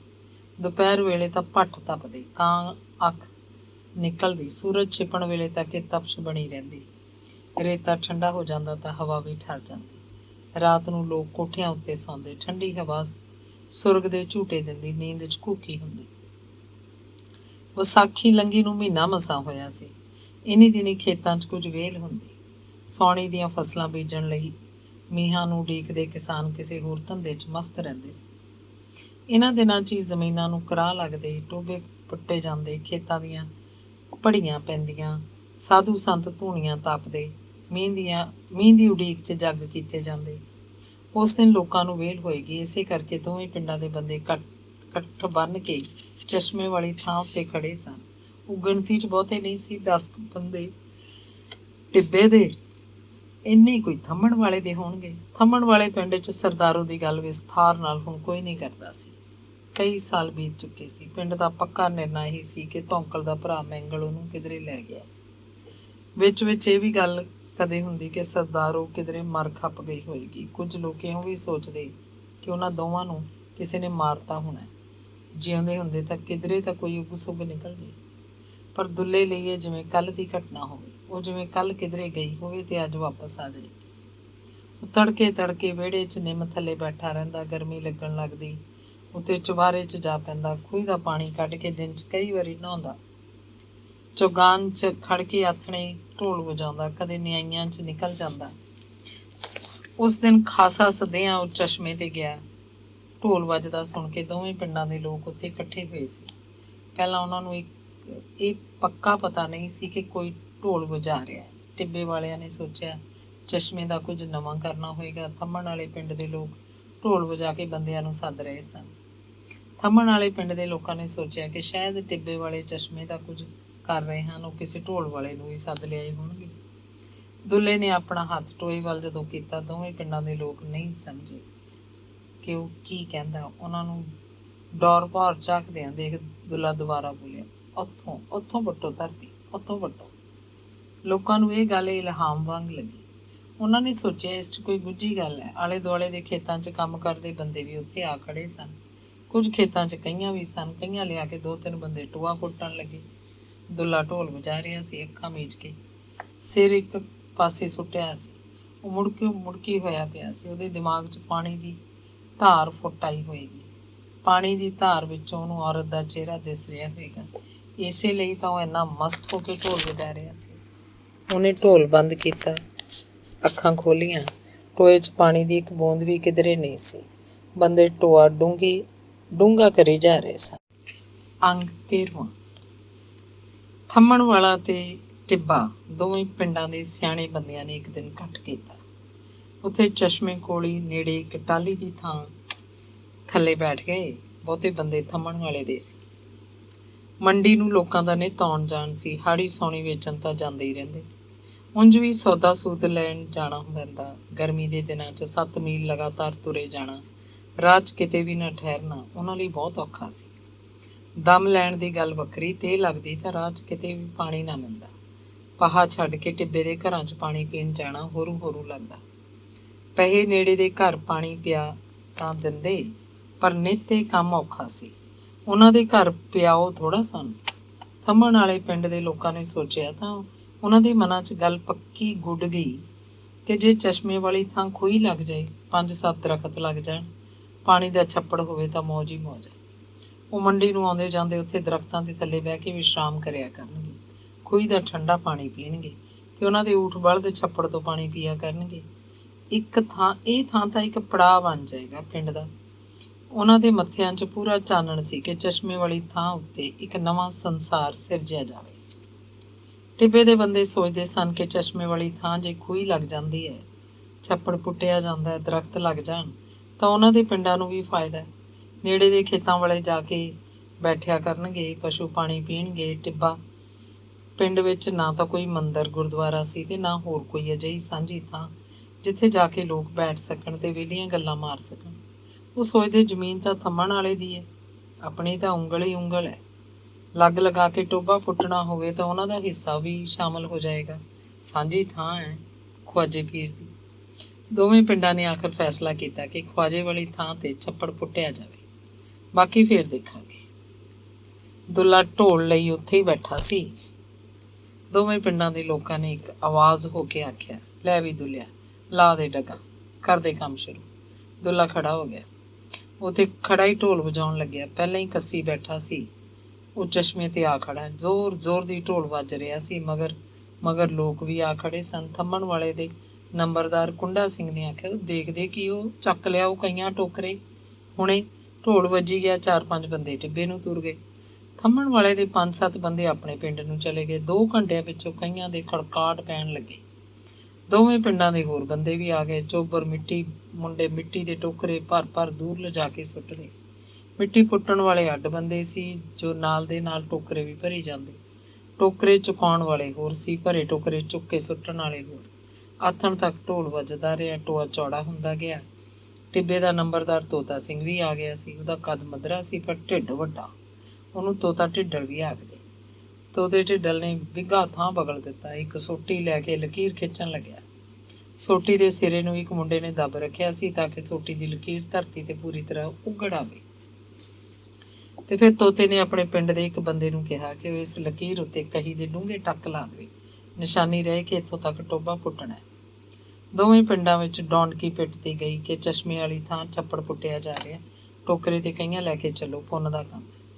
ਅਗਲੇ ਦਿਨ ਦੁੱਲਾ ਪਹੁ ਫਟਦੀ ਨਾਲ ਜਾਗ ਪਿਆ। ਉੱਠ ਕੇ ਰਾਤ ਦੇ ਰੱਖੇ ਕੋਰੇ ਤਪਲੇ 'ਚੋਂ ਠੰਡਾ ਪਾਣੀ ਪੀਤਾ, ਖੰਘਿਆ, ਤਿੱਖੀਆਂ ਤਿੱਖੀਆਂ ਘੰਗੂਰਾਂ ਮਾਰੀਆਂ। ਚੰਨੂ ਤੇ ਗਾਨੀ ਹਾਲੇ ਤੱਕ ਜਾਗੇ ਨਹੀਂ ਸੀ। ਉਹ ਚਾਹੁੰਦਾ ਸੀ ਛੇਤੀ ਚਾਹ ਪੀ ਕੇ ਜੰਗਲ ਪਾਣੀ ਜਾਵੇ, ਫਿਰ ਨਹਾ ਧੋ ਕੇ ਢੋਲ ਵਜਾਵੇ। ਉਡੀਕ ਉਹ ਖੁਦ ਹੀ ਥੱਲੇ ਉਤਰ ਆਇਆ, ਦੂਰੋਂ ਹੀ ਹਾਕਾ ਮਾਰ ਲੱਗਿਆ, ਨਹਿਰੂ ਓਏ ਨਹਿਰੂ, ਉੱਠੋ ਭਾਈ, ਕਰੋ ਕੋਈ ਚਾਹ ਚਪੱਟਾ। ਦੁੱਲੇ ਦਾ ਉੱਚਾ ਬੋਲ ਸੁਣ ਕੇ ਗਾਨੀ ਜਾਗ ਉੱਠੀ। ਤੜਕੇ ਦੀ ਵਧੀਆ ਠੰਡੀ ਹਵਾ ਵਗ ਰਹੀ ਸੀ, ਨੀਂਦ ਦੀ ਪੂਰੀ ਘੋਕੀ ਸੀ। ਇਹ ਵੇਲਾ ਮਿੱਠੀ ਨੀਂਦ ਲੈਣ ਦਾ ਹੁੰਦਾ। ਉਹ ਦੁੱਲੇ ਤੇ ਥੋੜ੍ਹਾ ਖਿਜੀ ਵੀ, ਤੀਵੀਂ ਭੱਜ ਗਈ, ਬੁੜੇ ਨੂੰ ਟੇਕ ਕਿੱਥੇ, ਵੀ ਉਹ ਤਾਂ ਹੁਣ ਮੁੜਦੀ ਨਹੀਂ, ਪਤਾ ਨਹੀਂ ਕਿੱਧਰ ਮਰ ਖੱਪ ਗਈ। ਤੂੰ ਆਰਾਮ ਕਰ ਹੁਣ, ਚੌਰ ਆ, ਨਾ ਆਪ ਸੌਂਦਾ ਨਾ ਦੂਜਿਆਂ ਨੂੰ ਸੌਣ ਦਿੰਦਾ। ਰਸੋਈ 'ਚ ਜਾ ਕੇ ਉਹ ਲੱਕੜਾਂ ਤੋੜਨ ਲੱਗੀ, ਚੁੱਲ੍ਹੇ ਅੱਗ ਬਾਲ ਲਈ, ਪਤੀਲਾ ਧਰ ਦਿੱਤਾ। ਦੁੱਲਾ ਉੱਧਰ ਚੁਗਾਨ 'ਚ ਤੁਰਿਆ ਫਿਰਦਾ ਸੀ। ਊਠ ਲਿਟੇ ਪਏ ਸਨ, ਬੋਤੀ ਧੌਣ ਚੱਕੀ ਬੈਠੀ ਸੀ, ਮੱਝ ਆਪਣੇ ਕਿੱਲੇ ਨਾਲ ਸਿੰਗ ਠੋਕਰ ਰਹੀ ਸੀ। ਉਹ ਬੋਤੀ ਨੇੜੇ ਚਲਾ ਗਿਆ, ਉਹਦੀ ਗਰਦਨ ਉੱਤੇ ਹੱਥ ਫੇਰਨ ਲੱਗਿਆ। ਬੋਤੀ ਉਹਦੇ ਵੱਲ ਮੋਹ ਭਰੀਆਂ ਅੱਖਾਂ ਨਾਲ ਝਾਕ ਰਹੀ ਸੀ। ਉਹਨੂੰ ਬੋਤੀ ਦਾ ਚਿਹਰਾ ਬੜਾ ਭੋਲਾ ਭਾਲਾ ਦਿਸਿਆ, ਲੱਗਿਆ ਜਿਵੇਂ ਬੋਤੀ ਦਾ ਚਿਹਰਾ ਸਰਦਾਰੋ ਦਾ ਚਿਹਰਾ ਹੋਵੇ। ਉਹ ਕਿੰਨੀ ਚੰਗੀ ਸੀ, ਜਿੰਨੇ ਸਾਲ ਰਹੀ, ਕਿੰਨੇ ਮੋਹ ਨਾਲ ਰਹੀ। ਉਹੀ ਪਾਪੀ ਬਣ ਗਿਆ ਜਿਹੜਾ ਉਹਨੂੰ ਤੋਹਮਤਾਂ ਲਾਉਂਦਾ ਰਿਹਾ। ਦੁੱਲਾ ਸੋਚਦਾ, ਉਹ ਪਤਾ ਨਹੀਂ ਹੁਣ ਕਿਸ ਹਾਲ 'ਚ ਹੋਏਗੀ। ਦੁੱਲੇ ਨੂੰ ਯਕੀਨ ਸੀ ਕਿ ਉਹਦੇ ਜਿੰਨਾ ਮੋਹ ਪਿਆਰ ਸਰਦਾਰੋ ਨੂੰ ਧਰਤੀ ਦੀ ਖੰਡ ਉੱਤੇ ਕੋਈ ਵੀ ਹੋਰ ਨਹੀਂ ਕਰ ਸਕਦਾ। ਉਹ ਤਾਂ ਇੱਕੋ ਮੂਰਤ ਸੀ, ਮੂਰਤ ਉਹ ਤੋਂ ਸਾਂਭੀ ਨਾ ਗਈ। ਜੇ ਉਹਨੂੰ ਤੰਗ ਨਾ ਕਰਦਾ ਤਾਂ ਉਹਨੇ ਐਵੇਂ ਜਿਵੇਂ ਇੱਥੇ ਹਵੇਲੀ 'ਚ ਉਹਦੇ ਕੋਲ ਹੀ ਟਿਕੀ ਰਹਿਣਾ ਸੀ। ਜਿਹੜੀ ਉਹਦੀ ਮੌਤ ਸੀ ਕਰੀ ਜਾਂਦੀ, ਚਾਹੇ ਉਹ ਕਿਵੇਂ ਸੀ ਜਾਂ ਨਹੀਂ ਸੀ, ਉਹਨੂੰ ਤਾਂ ਪੂਰਾ ਮੋਹ ਕਰਦੀ ਸੀ। ਦੁੱਲੇ ਨੂੰ ਆਪਣੇ ਨਾਲ ਘਿਰਨਾ ਹੋਈ, ਉਹ ਤੋਂ ਇਹ ਮੋਹ ਸੰਭਾਲ ਕੇ ਰੱਖਿਆ ਨਾ ਗਿਆ। ਬੋਤੀ ਦੀ ਪਿੱਠ ਉੱਤੇ ਹੱਥ ਫੇਰ ਕੇ ਉਹਨੂੰ ਥਾਪੀ ਦੇ ਕੇ ਉਹ ਉਹਦੇ ਕੋਲ ਹੀ ਪੈਰਾਂ ਭਾਰ ਬੈਠ ਗਿਆ। ਉਹਦਾ ਜੀਅ ਕੀਤਾ ਉਹ ਇੱਥੇ ਹੀ ਠੰਡੀ ਠੰਡੀ ਮਿੱਟੀ ਉੱਤੇ ਲਿਟਕ ਜਾਏ। ਥੋੜ੍ਹੀ ਬੋਤੀ ਦੀ ਨੇੜਤਾ ਉਹਨੂੰ ਚੰਗੀ ਲੱਗ ਰਹੀ ਸੀ। ਇੰਨੇ ਨੂੰ ਗਾਨੀ ਨੇ ਹਾਕ ਮਾਰੀ, ਬਾਪੂ ਚਾਹ ਪੀ ਲੈ, ਆ ਕੇ ਬਣ ਗਈ। ਚਾਹ ਪੀ ਕੇ ਉਹ ਨਿਆਈਆਂ ਵੱਲ ਨਿਕਲ ਗਿਆ। ਜੰਗਲ ਪਾਣੀ ਜਾ ਕੇ ਛੇਤੀ ਮੁੜ ਆਇਆ, ਖੂਹੀ ਦਾ ਪਾਣੀ ਕੱਢਿਆ, ਨਹਾ ਲਿਆ। ਠੰਡਾ ਠਾਰ ਪਾਣੀ ਉਹਦੀ ਦੇਹ ਨੂੰ ਤਾਜ਼ਾ ਕਰ ਗਿਆ। ਉਹ ਕਾਹਲ ਨਾਲ ਚੁਬਾਰੇ 'ਚ ਗਿਆ ਤੇ ਢੋਲ ਲੈ ਕੇ ਥੱਲੇ ਆ ਗਿਆ। ਖੂਹ ਦੀ ਚੌਕੜੀ ਕੋਲ ਖੜ ਕੇ ਢੋਲ ਵਜਾਉਣ ਲੱਗਿਆ। ਉਸ ਸਮੇਂ ਤੱਕ ਸੂਰਜ ਦਾ ਉਭਾਰ ਦਿਸਣ ਲੱਗ ਪਿਆ ਸੀ। ਢੋਲ ਵਜਾਉਂਦੇ ਵਜਾਉਂਦੇ ਉਹਨੇ ਇੱਕ ਗੇੜਾ ਪਿੰਡ 'ਚ ਦਿੱਤਾ। ਢੋਲ ਦੀ ਆਵਾਜ਼ ਸੁਣ ਕੇ ਨੰਬਰਦਾਰ ਕੁੰਡਾ ਸਿੰਘ ਬਾਹਰ ਆ ਗਿਆ। ਉਹ ਨਹਾ ਧੋ ਕੇ ਪਹਿਲਾਂ ਹੀ ਤਿਆਰ ਬੈਠਾ ਸੀ, ਸੱਥ 'ਚ ਆ ਕੇ ਬੈਠ ਗਿਆ। ਜਿਹੜੇ ਕੁਝ ਬੰਦੇ ਉਹਦੇ ਕੋਲ ਆਏ, ਉਹ ਉਹਨਾਂ ਨੂੰ ਹਦਾਇਤਾਂ ਦਿੰਦਾ ਗਿਆ। ਅੱਧੇ ਘੰਟੇ 'ਚ ਹੀ ਕਈਆਂ ਵਾਲੇ 50 ਬੰਦੇ ਉੱਤੇ ਆ ਕੇ ਬੈਠ ਗਏ। ਉਹਨਾਂ ਕੋਲ ਇੱਕ ਇੱਕ ਟੋਕਰਾ ਵੀ ਸੀ। ਉੱਥੇ ਬੈਠੇ ਬੈਠੇ ਆਪਣੇ ਟੋਕਰਿਆਂ 'ਚ ਬੋਰੀਆਂ ਦੇ ਪੱਲੜ ਸਿਉਣ ਲੱਗੇ। ਪੱਲੜ ਉਹ ਆਪਣੇ ਘਰੋਂ ਹੀ ਲੈ ਕੇ ਆਏ ਸੀ। ਕਈ ਬੰਦਿਆਂ ਕੋਲ ਸੇਬੇ ਤੇ ਸੂਏ ਵੀ ਸਨ। ਨੰਬਰਦਾਰ ਕੁੰਡਾ ਸਿੰਘ ਦੀ ਪੂਰੀ ਚੜ੍ਹਤ ਸੀ। ਢੋਲ ਵੱਜ ਰਿਹਾ ਸੀ। ਕੁੰਡਾ ਸਿੰਘ ਜਿਵੇਂ ਆਪਣੀ ਫੌਜ ਲੈ ਕੇ ਕੋਈ ਜੰਗ ਜਿੱਤਣ ਜਾ ਰਿਹਾ ਹੋਵੇ। ਤੋਤਾ ਢਿੱਡਲ ਟਿੱਬੇ ਦੇ 20 ਬੰਦੇ ਲੈ ਕੇ ਪਹਿਲਾਂ ਹੀ ਆਇਆ ਬੈਠਾ ਸੀ। ਉਹਨਾਂ ਕੋਲ ਵੀ ਆਪਣੀਆਂ ਆਪਣੀਆਂ ਕਈਆਂ ਤੇ ਟੋਕਰੇ ਸਨ। ਢੋਲ ਦੀ ਆਵਾਜ਼ ਦੋਵਾਂ ਪਿੰਡਾਂ ਤੱਕ ਪਹੁੰਚ ਰਹੀ ਸੀ। ਢਾਬ ਦੀ ਮਿੱਟੀ ਟੋਕਰਾ ਟੋਕਰਾ ਹੋ ਕੇ ਬਾਹਰ ਜਿੱਥੇ ਡਿੱਗ ਰਹੀ ਸੀ, ਉੱਥੇ ਇੱਕ ਲੰਮਾ ਚੌੜਾ ਥੜਾ ਬਣਦਾ ਜਾ ਰਿਹਾ ਸੀ। ਕੁਝ ਬੰਦੇ ਕਈਆਂ ਲੈ ਕੇ ਨਾਲ ਦੀ ਨਾਲ ਉਸੇ ਥੜੇ ਨੂੰ ਪੱਧਰ ਕਰਦੇ ਜਾ ਰਹੇ ਸਨ। ਦੋਵੇਂ ਪਿੰਡਾਂ ਵੱਲੋਂ ਉੱਥੇ ਲੰਗਰ ਖੁੱਲ੍ਹ ਗਏ। ਡਬਲ ਇੱਟਾਂ ਦੇ ਚੁੱਲ੍ਹਿਆਂ ਉੱਤੇ ਚਾਹ ਦੇ ਦੇਗੇ ਉਬਲਣ ਲੱਗੇ। ਉਹ ਆਪੋ ਆਪਣੇ ਪਿੰਡਾਂ ਤੋਂ ਭਾਂਡਿਆਂ ਦੀਆਂ ਬੇਲਾਂ ਲੈ ਕੇ ਆਏ ਸੀ। ਪਹਿਲਾਂ ਸਭ ਨੂੰ ਚਾਹ ਵਰਤਾਈ ਗਈ। ਨੰਬਰਦਾਰ ਕੋਲੋਂ ਫੀਮ ਦੇ ਪਿੰਨੇ ਵੀ ਸਨ। ਫੀਮ ਖਾਣ ਵਾਲਿਆਂ ਨੇ ਇੱਕ ਇੱਕ ਮਾਵਾ ਖਾਧਾ, ਤਰਾਰੇ 'ਚ ਆ ਗਏ। ਬੋਲੇ ਸੋ ਨਿਹਾਲ, ਸਤਿ ਸ੍ਰੀ ਅਕਾਲ ਦੇ ਜੈਕਾਰਿਆਂ ਨਾਲ ਕੰਮ ਦੁਬਾਰਾ ਸ਼ੁਰੂ ਹੋ ਗਿਆ। ਟੋਕਰੇ ਢੋਂਦੇ ਮਨੁੱਖ ਇਉਂ ਲੱਗ ਰਹੇ ਸਨ ਜਿਵੇਂ ਸਭ ਫਰਿਆਦ ਹੋਣ ਤੇ ਸ਼ੀਰੀ ਦੀ ਨਹਿਰ ਪੁੱਟਣ ਲਈ ਪਹਾੜ ਨੂੰ ਮੱਥਾ ਲਾਇਆ ਹੋਵੇ। ਚਾਹ ਦੇ ਦੇਗੇ ਉਵੇਂ ਹੀ ਉਬਲਦੇ ਰਹੇ। ਜਿਸ ਕਿਸੇ ਨੂੰ ਤਲਬ ਲੱਗਦੀ ਆ ਕੇ ਚਾਹ ਦਾ ਗਲਾਸ ਪੀ ਲੈਂਦਾ। ਦੋਵੇਂ ਪਿੰਡਾਂ ਦੇ ਵਿਹਲੇ ਬੰਦੇ ਢਾਬ ਪੁਟੀਂਦੀ ਦੇਖਣ ਲਈ ਉੱਥੇ ਆ ਖੜੇ ਸਨ। ਜਿਹੜਾ ਕੋਈ ਆਉਂਦਾ ਹਰ ਇੱਕ ਨੂੰ ਚਾਹ ਦਾ ਗਲਾਸ ਦਿੱਤਾ ਜਾਂਦਾ। ਗੁੜ ਦੀ ਚਾਹ ਸੀ, ਵੱਧ ਦੁੱਧ ਵਾਲੀ ਜੱਗ ਦੀ ਚਾਹ ਸਵਾਦ ਬਹੁਤ ਲੱਗਦੀ। ਫਿਰ ਬੁੜੀਆਂ ਕੁੜੀਆਂ ਬਹੂਆਂ ਆ ਗਈਆਂ। ਦੋਵੇਂ ਪਿੰਡਾਂ ਤੋਂ ਚੁੱਲ੍ਹਿਆਂ ਉੱਤੇ ਤਵੀਆਂ ਰੱਖ ਕੇ ਰੋਟੀਆਂ ਪਕਾਉਣ ਲੱਗੀਆਂ। ਆਟੇ ਦੀਆਂ ਬੋਰੀਆਂ ਸਨ, ਵੱਡੀਆਂ ਵੱਡੀਆਂ ਪਰਾਤਾਂ 'ਚ। ਕੁਝ ਔਰਤਾਂ ਆਟਾ ਗੁੰਨਣ ਦਾ ਹੀ ਕੰਮ ਕਰਦੀਆਂ, ਕੁਝ ਔਰਤਾਂ ਪੇੜੇ ਹੀ ਬਣਾਈ ਜਾਂਦੀਆਂ, ਕੁਝ ਚੱਕਲੇ ਵੇਲਣੇ ਨਾਲ ਰੋਟੀਆਂ ਵੇਲੀ ਜਾਂਦੀਆਂ ਤੇ ਤਵੇ ਉੱਤੇ ਰੋਟੀਆਂ ਉਥਾਲਣ ਵਾਲੀਆਂ ਹੋਰ ਔਰਤਾਂ ਸੀ। ਚਿਮਟੇ ਫੜ ਕੇ ਅੱਗ ਉੱਤੇ ਰੋਟੀਆਂ ਸੇਕਣ ਵਾਲੀਆਂ ਹੋਰ ਔਰਤਾਂ, ਰੋਟੀਆਂ ਚੋਪੜਨ ਵਾਲੀਆਂ ਹੋਰ, ਟੋਕਰਿਆਂ 'ਚ ਰੋਟੀਆਂ ਦੇ ਢੇਰ ਲੱਗਦੇ ਜਾ ਰਹੇ ਸਨ। ਪਚਰੰਗੇ ਅਚਾਰ ਦੇ ਡੱਬੇ ਲਿਆਂਦੇ ਗਏ, ਗੰਢੇ ਸਨ। ਇੱਕ ਪਾਸੇ ਨਵਾਂ ਚੁੱਲ੍ਹਾ ਬਣਾ ਕੇ ਸਾਬਤ ਮੂੰਗੀ ਦੀ ਦਾਲ ਰਿੰਨੀ ਜਾ ਰਹੀ ਸੀ। ਦੁਪਹਿਰ ਦਾ ਵੇਲਾ ਹੋਇਆ ਤੇ ਸਭ ਲੋਕ ਮੂੰਹ ਹੱਥ ਧੋ ਕੇ ਟੁੱਟ ਪਏ ਰੋਟੀ 'ਤੇ। ਬਾਟੀਆਂ 'ਚ ਦਾਲ ਪਾ ਦਿੱਤੀ ਜਾਂਦੀ, ਗੰਢੇ ਚੀਰ ਕੇ ਰੱਖੇ ਪਏ ਸੀ। ਰੋਟੀਆਂ ਹੱਥਾਂ ਉੱਤੇ ਹੀ ਫੜਾਈਆਂ ਜਾਂਦੀਆਂ, ਉੱਤੇ ਗੰਢੇ ਦੀਆਂ ਫਾੜੀਆਂ ਤੇ ਪਚਰੰਗਾ। ਬੰਦੇ ਰੋਟੀ ਖਾਂਦੇ ਤੇ ਦਾਲ ਦੀ ਲਿਬੜੀ ਬਾਟੀ 'ਚ ਪਾਣੀ ਪਵਾ ਕੇ ਪੀ ਲੈਂਦੇ। ਜਿਨ੍ਹਾਂ ਨੇ ਪਹਿਲਾਂ ਰੋਟੀ ਖਾ ਲਈ, ਨੇੜੇ ਦੇ ਕਿਸੇ ਦਰਖਤ ਥੱਲੇ ਜਾ ਕੇ ਗੱਲਾਂ ਮਾਰਨ ਲੱਗੇ। ਦੁੱਲੇ ਦਾ ਢੋਲ ਚੁੱਪ ਸੀ। ਉਹ ਰੋਟੀ ਖਾ ਕੇ ਇਕੱਲਾ ਇੱਕ ਰੁੱਖ ਥੱਲੇ ਜਾ ਬੈਠਾ ਤੇ ਢੋਲ ਦਾ ਸਿਰਹਾਣਾ ਲਾ ਕੇ ਆਰਾਮ ਕਰਨ ਲੱਗਿਆ। ਰੋਟੀ ਖਾ ਕੇ ਸਾਰੇ ਬੰਦੇ ਦਰਖਤਾਂ ਥੱਲੇ ਜਾ ਲੇਟੇ। ਲੋ ਵਗ ਰਹੀ ਸੀ। ਕੋਈ ਜਣਾ ਬੈਠਾ ਹੋ ਕੇ ਗੱਲ ਕਰਦਾ। ਉਹਨਾਂ ਦੇ ਸਿਰਫ ਰੋਟੀ ਥੱਲੇ ਕਰਨੀ ਸੀ, ਸੌਣਾ ਨਹੀਂ ਸੀ। ਫਿਰ ਵੀ ਕੁਝ ਆਲਸੀ ਬੰਦੇ ਘਰਾੜੇ ਮਾਰਨ ਲੱਗੇ। ਬੁੜੀਆਂ, ਕੁੜੀਆਂ ਤੇ ਬਹੂਆਂ ਰੋਟੀ ਦਾ ਕੰਮ ਨਿਬੇੜ ਕੇ ਭਾਂਡੇ ਮਾਂਜ ਕੇ ਪਿੰਡਾਂ ਨੂੰ ਚਲੀਆਂ ਗਈਆਂ। ਨੰਬਰਦਾਰ ਕੁੰਡਾ ਸਿੰਘ ਨੇ ਚਾਹ ਵਾਲਿਆਂ ਨੂੰ ਲਲਕਾਰਾ ਮਾਰਿਆ, ਲੈ ਬਈ ਧਰੋ ਦੇਗਾਂ, ਹੁਣ ਬਣਾਓ ਕੰਡੇਦਾਰ ਜੀ। ਬਸ ਇਹ ਸਮਝੋ ਵੀ ਸਰੀਰਾਂ 'ਚ ਜਾਨ ਪੈ ਜੇ। ਦੋਵੇਂ ਪਿੰਡਾਂ ਦੀਆਂ ਦੇਗਾਂ ਉਬਲਣ ਲੱਗੀਆਂ। ਲੰਮੀ ਪੱਤੀ ਦੀ ਚਾਹ ਖੱਦ ਖੱਦ ਕਰਕੇ ਕੰਢਿਆਂ ਨੂੰ ਚੋਂਦੀ। ਗੁੜ ਦੇ ਡਲੇ ਭੰਨ ਭੰਨ ਕੇ ਦੇਗਾਂ 'ਚ ਸੁੱਟੇ ਗਏ। ਦੁੱਧ ਤੱਤਾ ਕਰਕੇ ਰੱਖਿਆ ਪਿਆ ਸੀ। ਇੱਕ ਮਧਰਿਆ ਜਿਹਾ ਬੰਦਾ ਕੁੰਡਾ ਸਿਉਂ ਕੋਲ ਆਇਆ, ਬੋਲਿਆ, ਨੰਬਰਦਾਰਾ, ਮੈਂ ਹੋਰ ਕਹਿਣਾ, ਆ ਦੇਗੇ 'ਚ ਹੀ ਸਿੱਟ ਦੇ 2 ਤੋਲੇ। ਵੱਜਵਾਂ ਨਸ਼ਾ ਚੜ੍ਹ ਜੂ ਸਾਰਿਆਂ ਨੂੰ, ਤਰਾਰੇ ਵੱਜ ਜਾਣਗੇ। ਕੰਮ ਹੁੰਦਾ ਦੇਖੀ। ਨਹੀਂ ਓਏ, ਕੋਈ ਬੰਦਾ ਨਹੀਂ ਖਾਣ ਵਾਲਾ ਹੁੰਦਾ। ਜਿਹਨੇ ਖਾਣੀ ਹੈ ਕੀ ਜਵਾਬ ਹੈ ਕੋਈ ਆਪਣੇ ਕੰਨਿਓ? ਨੰਬਰਦਾਰ ਨੇ ਉਹਨੂੰ ਝਿੜਕਿਆ। ਤੋਤਾ ਨੰਬਰਦਾਰ ਕੁੰਡਾ ਸਿੰਘ ਕੋਲ ਆਇਆ ਤੇ ਪੁੱਛਿਆ, ਮਾਵਾ ਹੁਣ ਵੀ ਦਈਏ ਇਹਨਾਂ ਨੂੰ ਕਿ? ਨੰਬਰਦਾਰਾ, ਸੁਰਤ ਕਰ, ਫੀਮ ਖਾ ਕੇ ਅਫਰੇਮਾ ਹੋ ਜੂ। ਹੁਣੇ ਤਾਂ ਰੋਟੀ ਖਾ ਕੇ ਹਟਿਆ, ਕੰਮ ਨਹੀਂ ਹੋਣਾ ਫਿਰ। ਅਫਰੇਮੇ ਨਾਲ ਟੰਗਾਂ ਮਣ ਦੀਆਂ ਹੋ ਜਾਣਗੀਆਂ। ਪੜਿਆ ਵਿਚਾਰ, ਕਮਲਾ ਨਾ ਹੋਵੇ। ਅਜੇ ਤਾਂ ਇੱਕ ਵਾਰੀ ਹੋਰ ਕਰਾਂਗੇ ਚਾਹ, ਉਦੋਂ ਦੇਵਾਂਗੇ। ਰੋਟੀ ਹਜਮ ਹੋ ਚੁੱਕੀ ਹੋਊ ਉਦੋਂ ਦੀ। ਕੰਡਾ ਸਿੰਘ ਨੇ ਉਹਨੂੰ ਸਮਝਾਇਆ। ਥੰਮਣ ਵਾਲੇ ਪਿੰਡ ਦੇ ਬੰਦੇ ਚਾਹਾਂ ਦੇ ਗਲਾਸ ਪੀ ਕੇ ਹਟੇ। ਚਾਹ ਵਾਲੇ ਇੱਕ ਬਾਲਟੀ ਹੋਰ ਭਰੀ ਹੋਈ ਲੈ ਆਏ। ਕਹਿ ਰਹੇ ਸੀ, ਹੋਰ ਲਓ ਵੀ, ਜਿਹਨੇ ਲੈਣੀ ਆ, ਵਾਧੂ ਹੈ, ਨਹੀਂ ਐਵੇਂ ਜਾਊ। ਕੁਝ ਬੰਦਿਆਂ ਨੇ ਆਪਣੇ ਗਲਾਸਾਂ 'ਚ ਥੋੜ੍ਹੀ ਥੋੜ੍ਹੀ ਚਾਹ ਪਵਾ ਲਈ। ਬਹੁਤਿਆਂ ਨੇ ਨਾਂਹ ਆਖਤੀ। ਕੁਝ ਬੰਦੇ ਆਪਣੇ ਗਲਾਸ ਮਾਂਜ ਚੁੱਕੇ ਸੀ। ਇੱਕ ਬੰਦੇ ਨੇ ਆਪਣਾ ਗਲਾਸ ਮਾਂਜ ਕੇ ਚਾਹ ਲਈ ਅੱਗੇ ਕਰਤਾ। ਨਾਲ ਦਾ ਬੋਲਿਆ, ਹੋਰ ਪੀਣੀ ਸੀ? ਭਲਿਆ ਮਾਨਸਾ, ਗਲਾਸ ਕਿਉਂ ਮਾਂਜਿਆ ਫਿਰ? ਇੱਕ ਹੋਰ ਟਿਚਰੀ ਬੰਦੇ ਨੇ ਜਵਾਬ ਦਿੱਤਾ, ਇਹ ਭਾਈ ਆਪਦਾ ਝੂਠਾ ਨਹੀਂ ਪੀਂਦਾ ਹੁੰਦਾ। ਨੇੜੇ ਬੈਠੇ ਸਾਰੇ ਹੱਸ ਪਏ। ਕੁੰਡਾ ਸਿੰਘ ਨੇ ਦੁੱਲੇ ਨੂੰ ਬੋਲ ਮਾਰਿਆ, ਕਿਉਂ, ਪੀ ਲਈ ਚਾਹ? ਹਾਂ ਮਹਾਰਾਜ, ਛਕ ਲਈ। ਫਿਰ ਲਾ ਦੇ ਡਗਾ, ਕਰ ਦੇ ਤਰਾਰੇ 'ਚ ਸਾਰੀ ਸੰਗਤ ਨੂੰ। ਦੁੱਲਾ ਫੁਰਤੀ ਨਾਲ ਖੜਾ ਹੋਇਆ, ਢੋਲ ਗਲ 'ਚ ਪਾਇਆ ਤੇ ਛਿਟੀ ਨਾਲ ਤਿਰੜ ਕੀਤੀ। ਡਗਾ ਵੱਜਣ ਲੱਗਿਆ। ਢੋਲ ਦੀ ਆਵਾਜ਼ ਨਾਲ ਜਿਵੇਂ ਰੂਹੀ ਬੀਆਬਾਨ 'ਚ ਜ਼ਿੰਦਗੀ ਧੜਕ ਪਈ ਹੋਵੇ।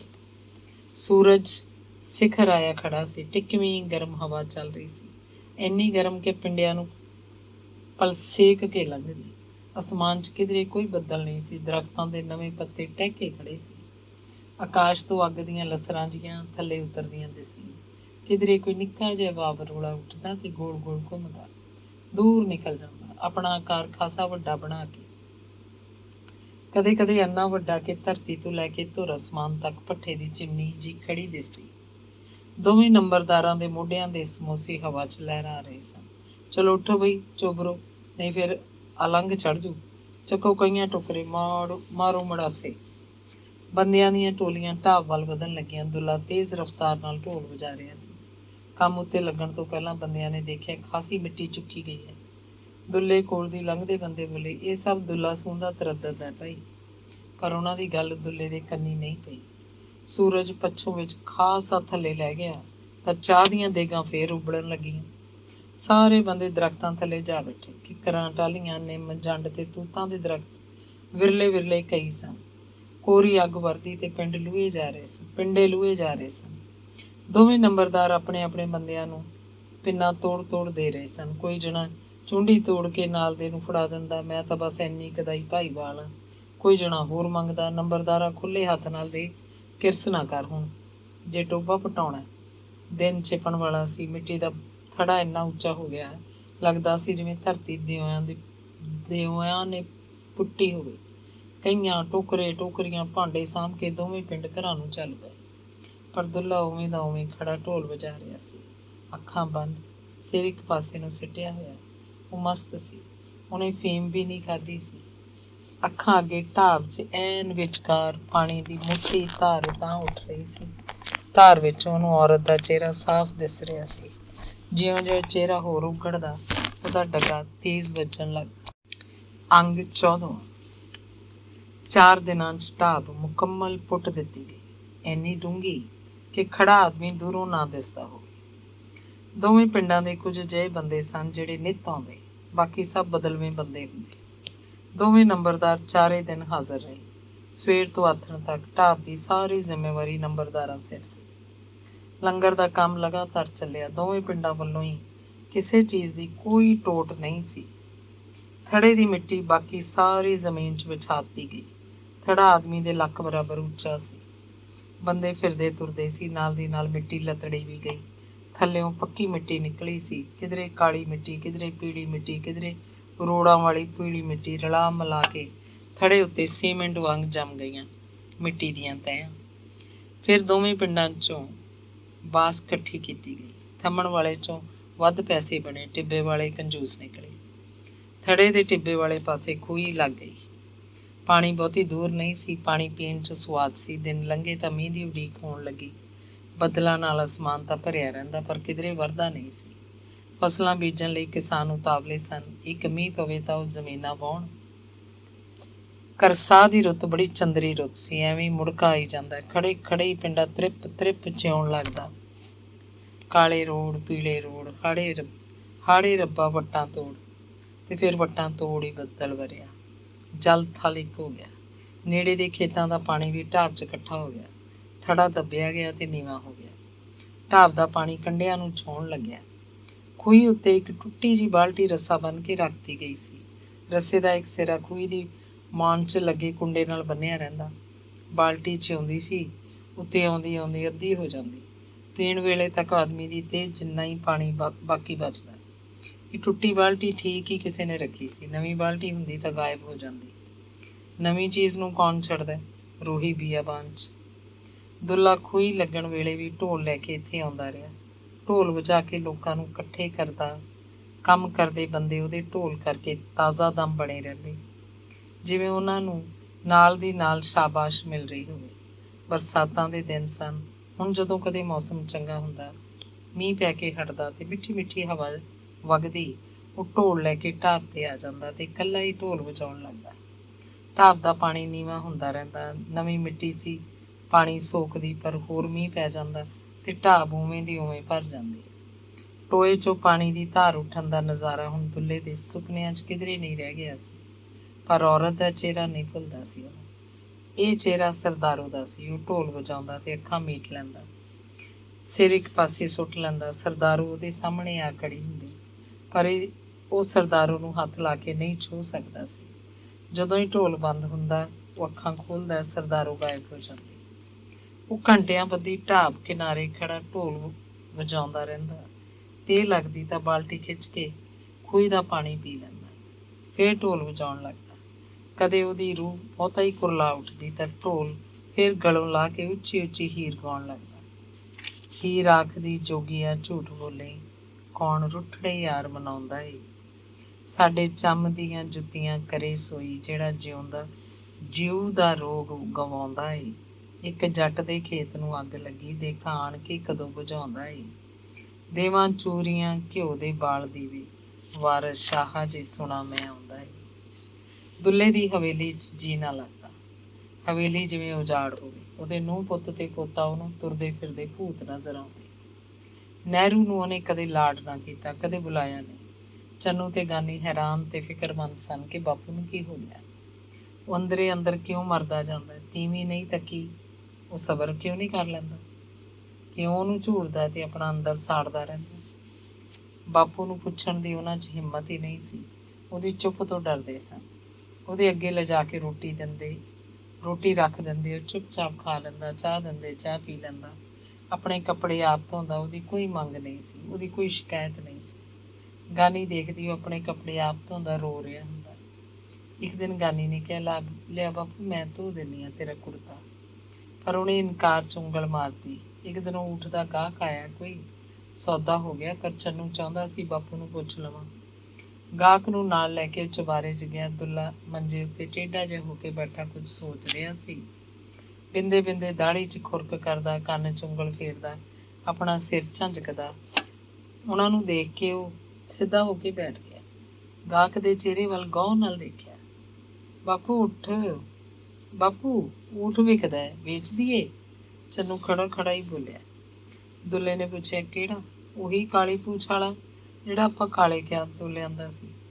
ਦੁੱਲੇ ਨੇ ਇਹ ਨਹੀਂ ਪੁੱਛਿਆ ਕਿੰਨੇ ਦਾ ਵਿਕਦਾ ਹੈ, ਇਹ ਵੀ ਨਹੀਂ ਪੁੱਛਿਆ ਕਿ ਇਹ ਭਾਈ ਕਿੱਥੋਂ ਹੈ। ਬਸ ਹੱਥ ਮਾਰ ਦਿੱਤਾ, ਜਿਹਦਾ ਮਤਲਬ ਸੀ ਦੇ ਦਿਓ।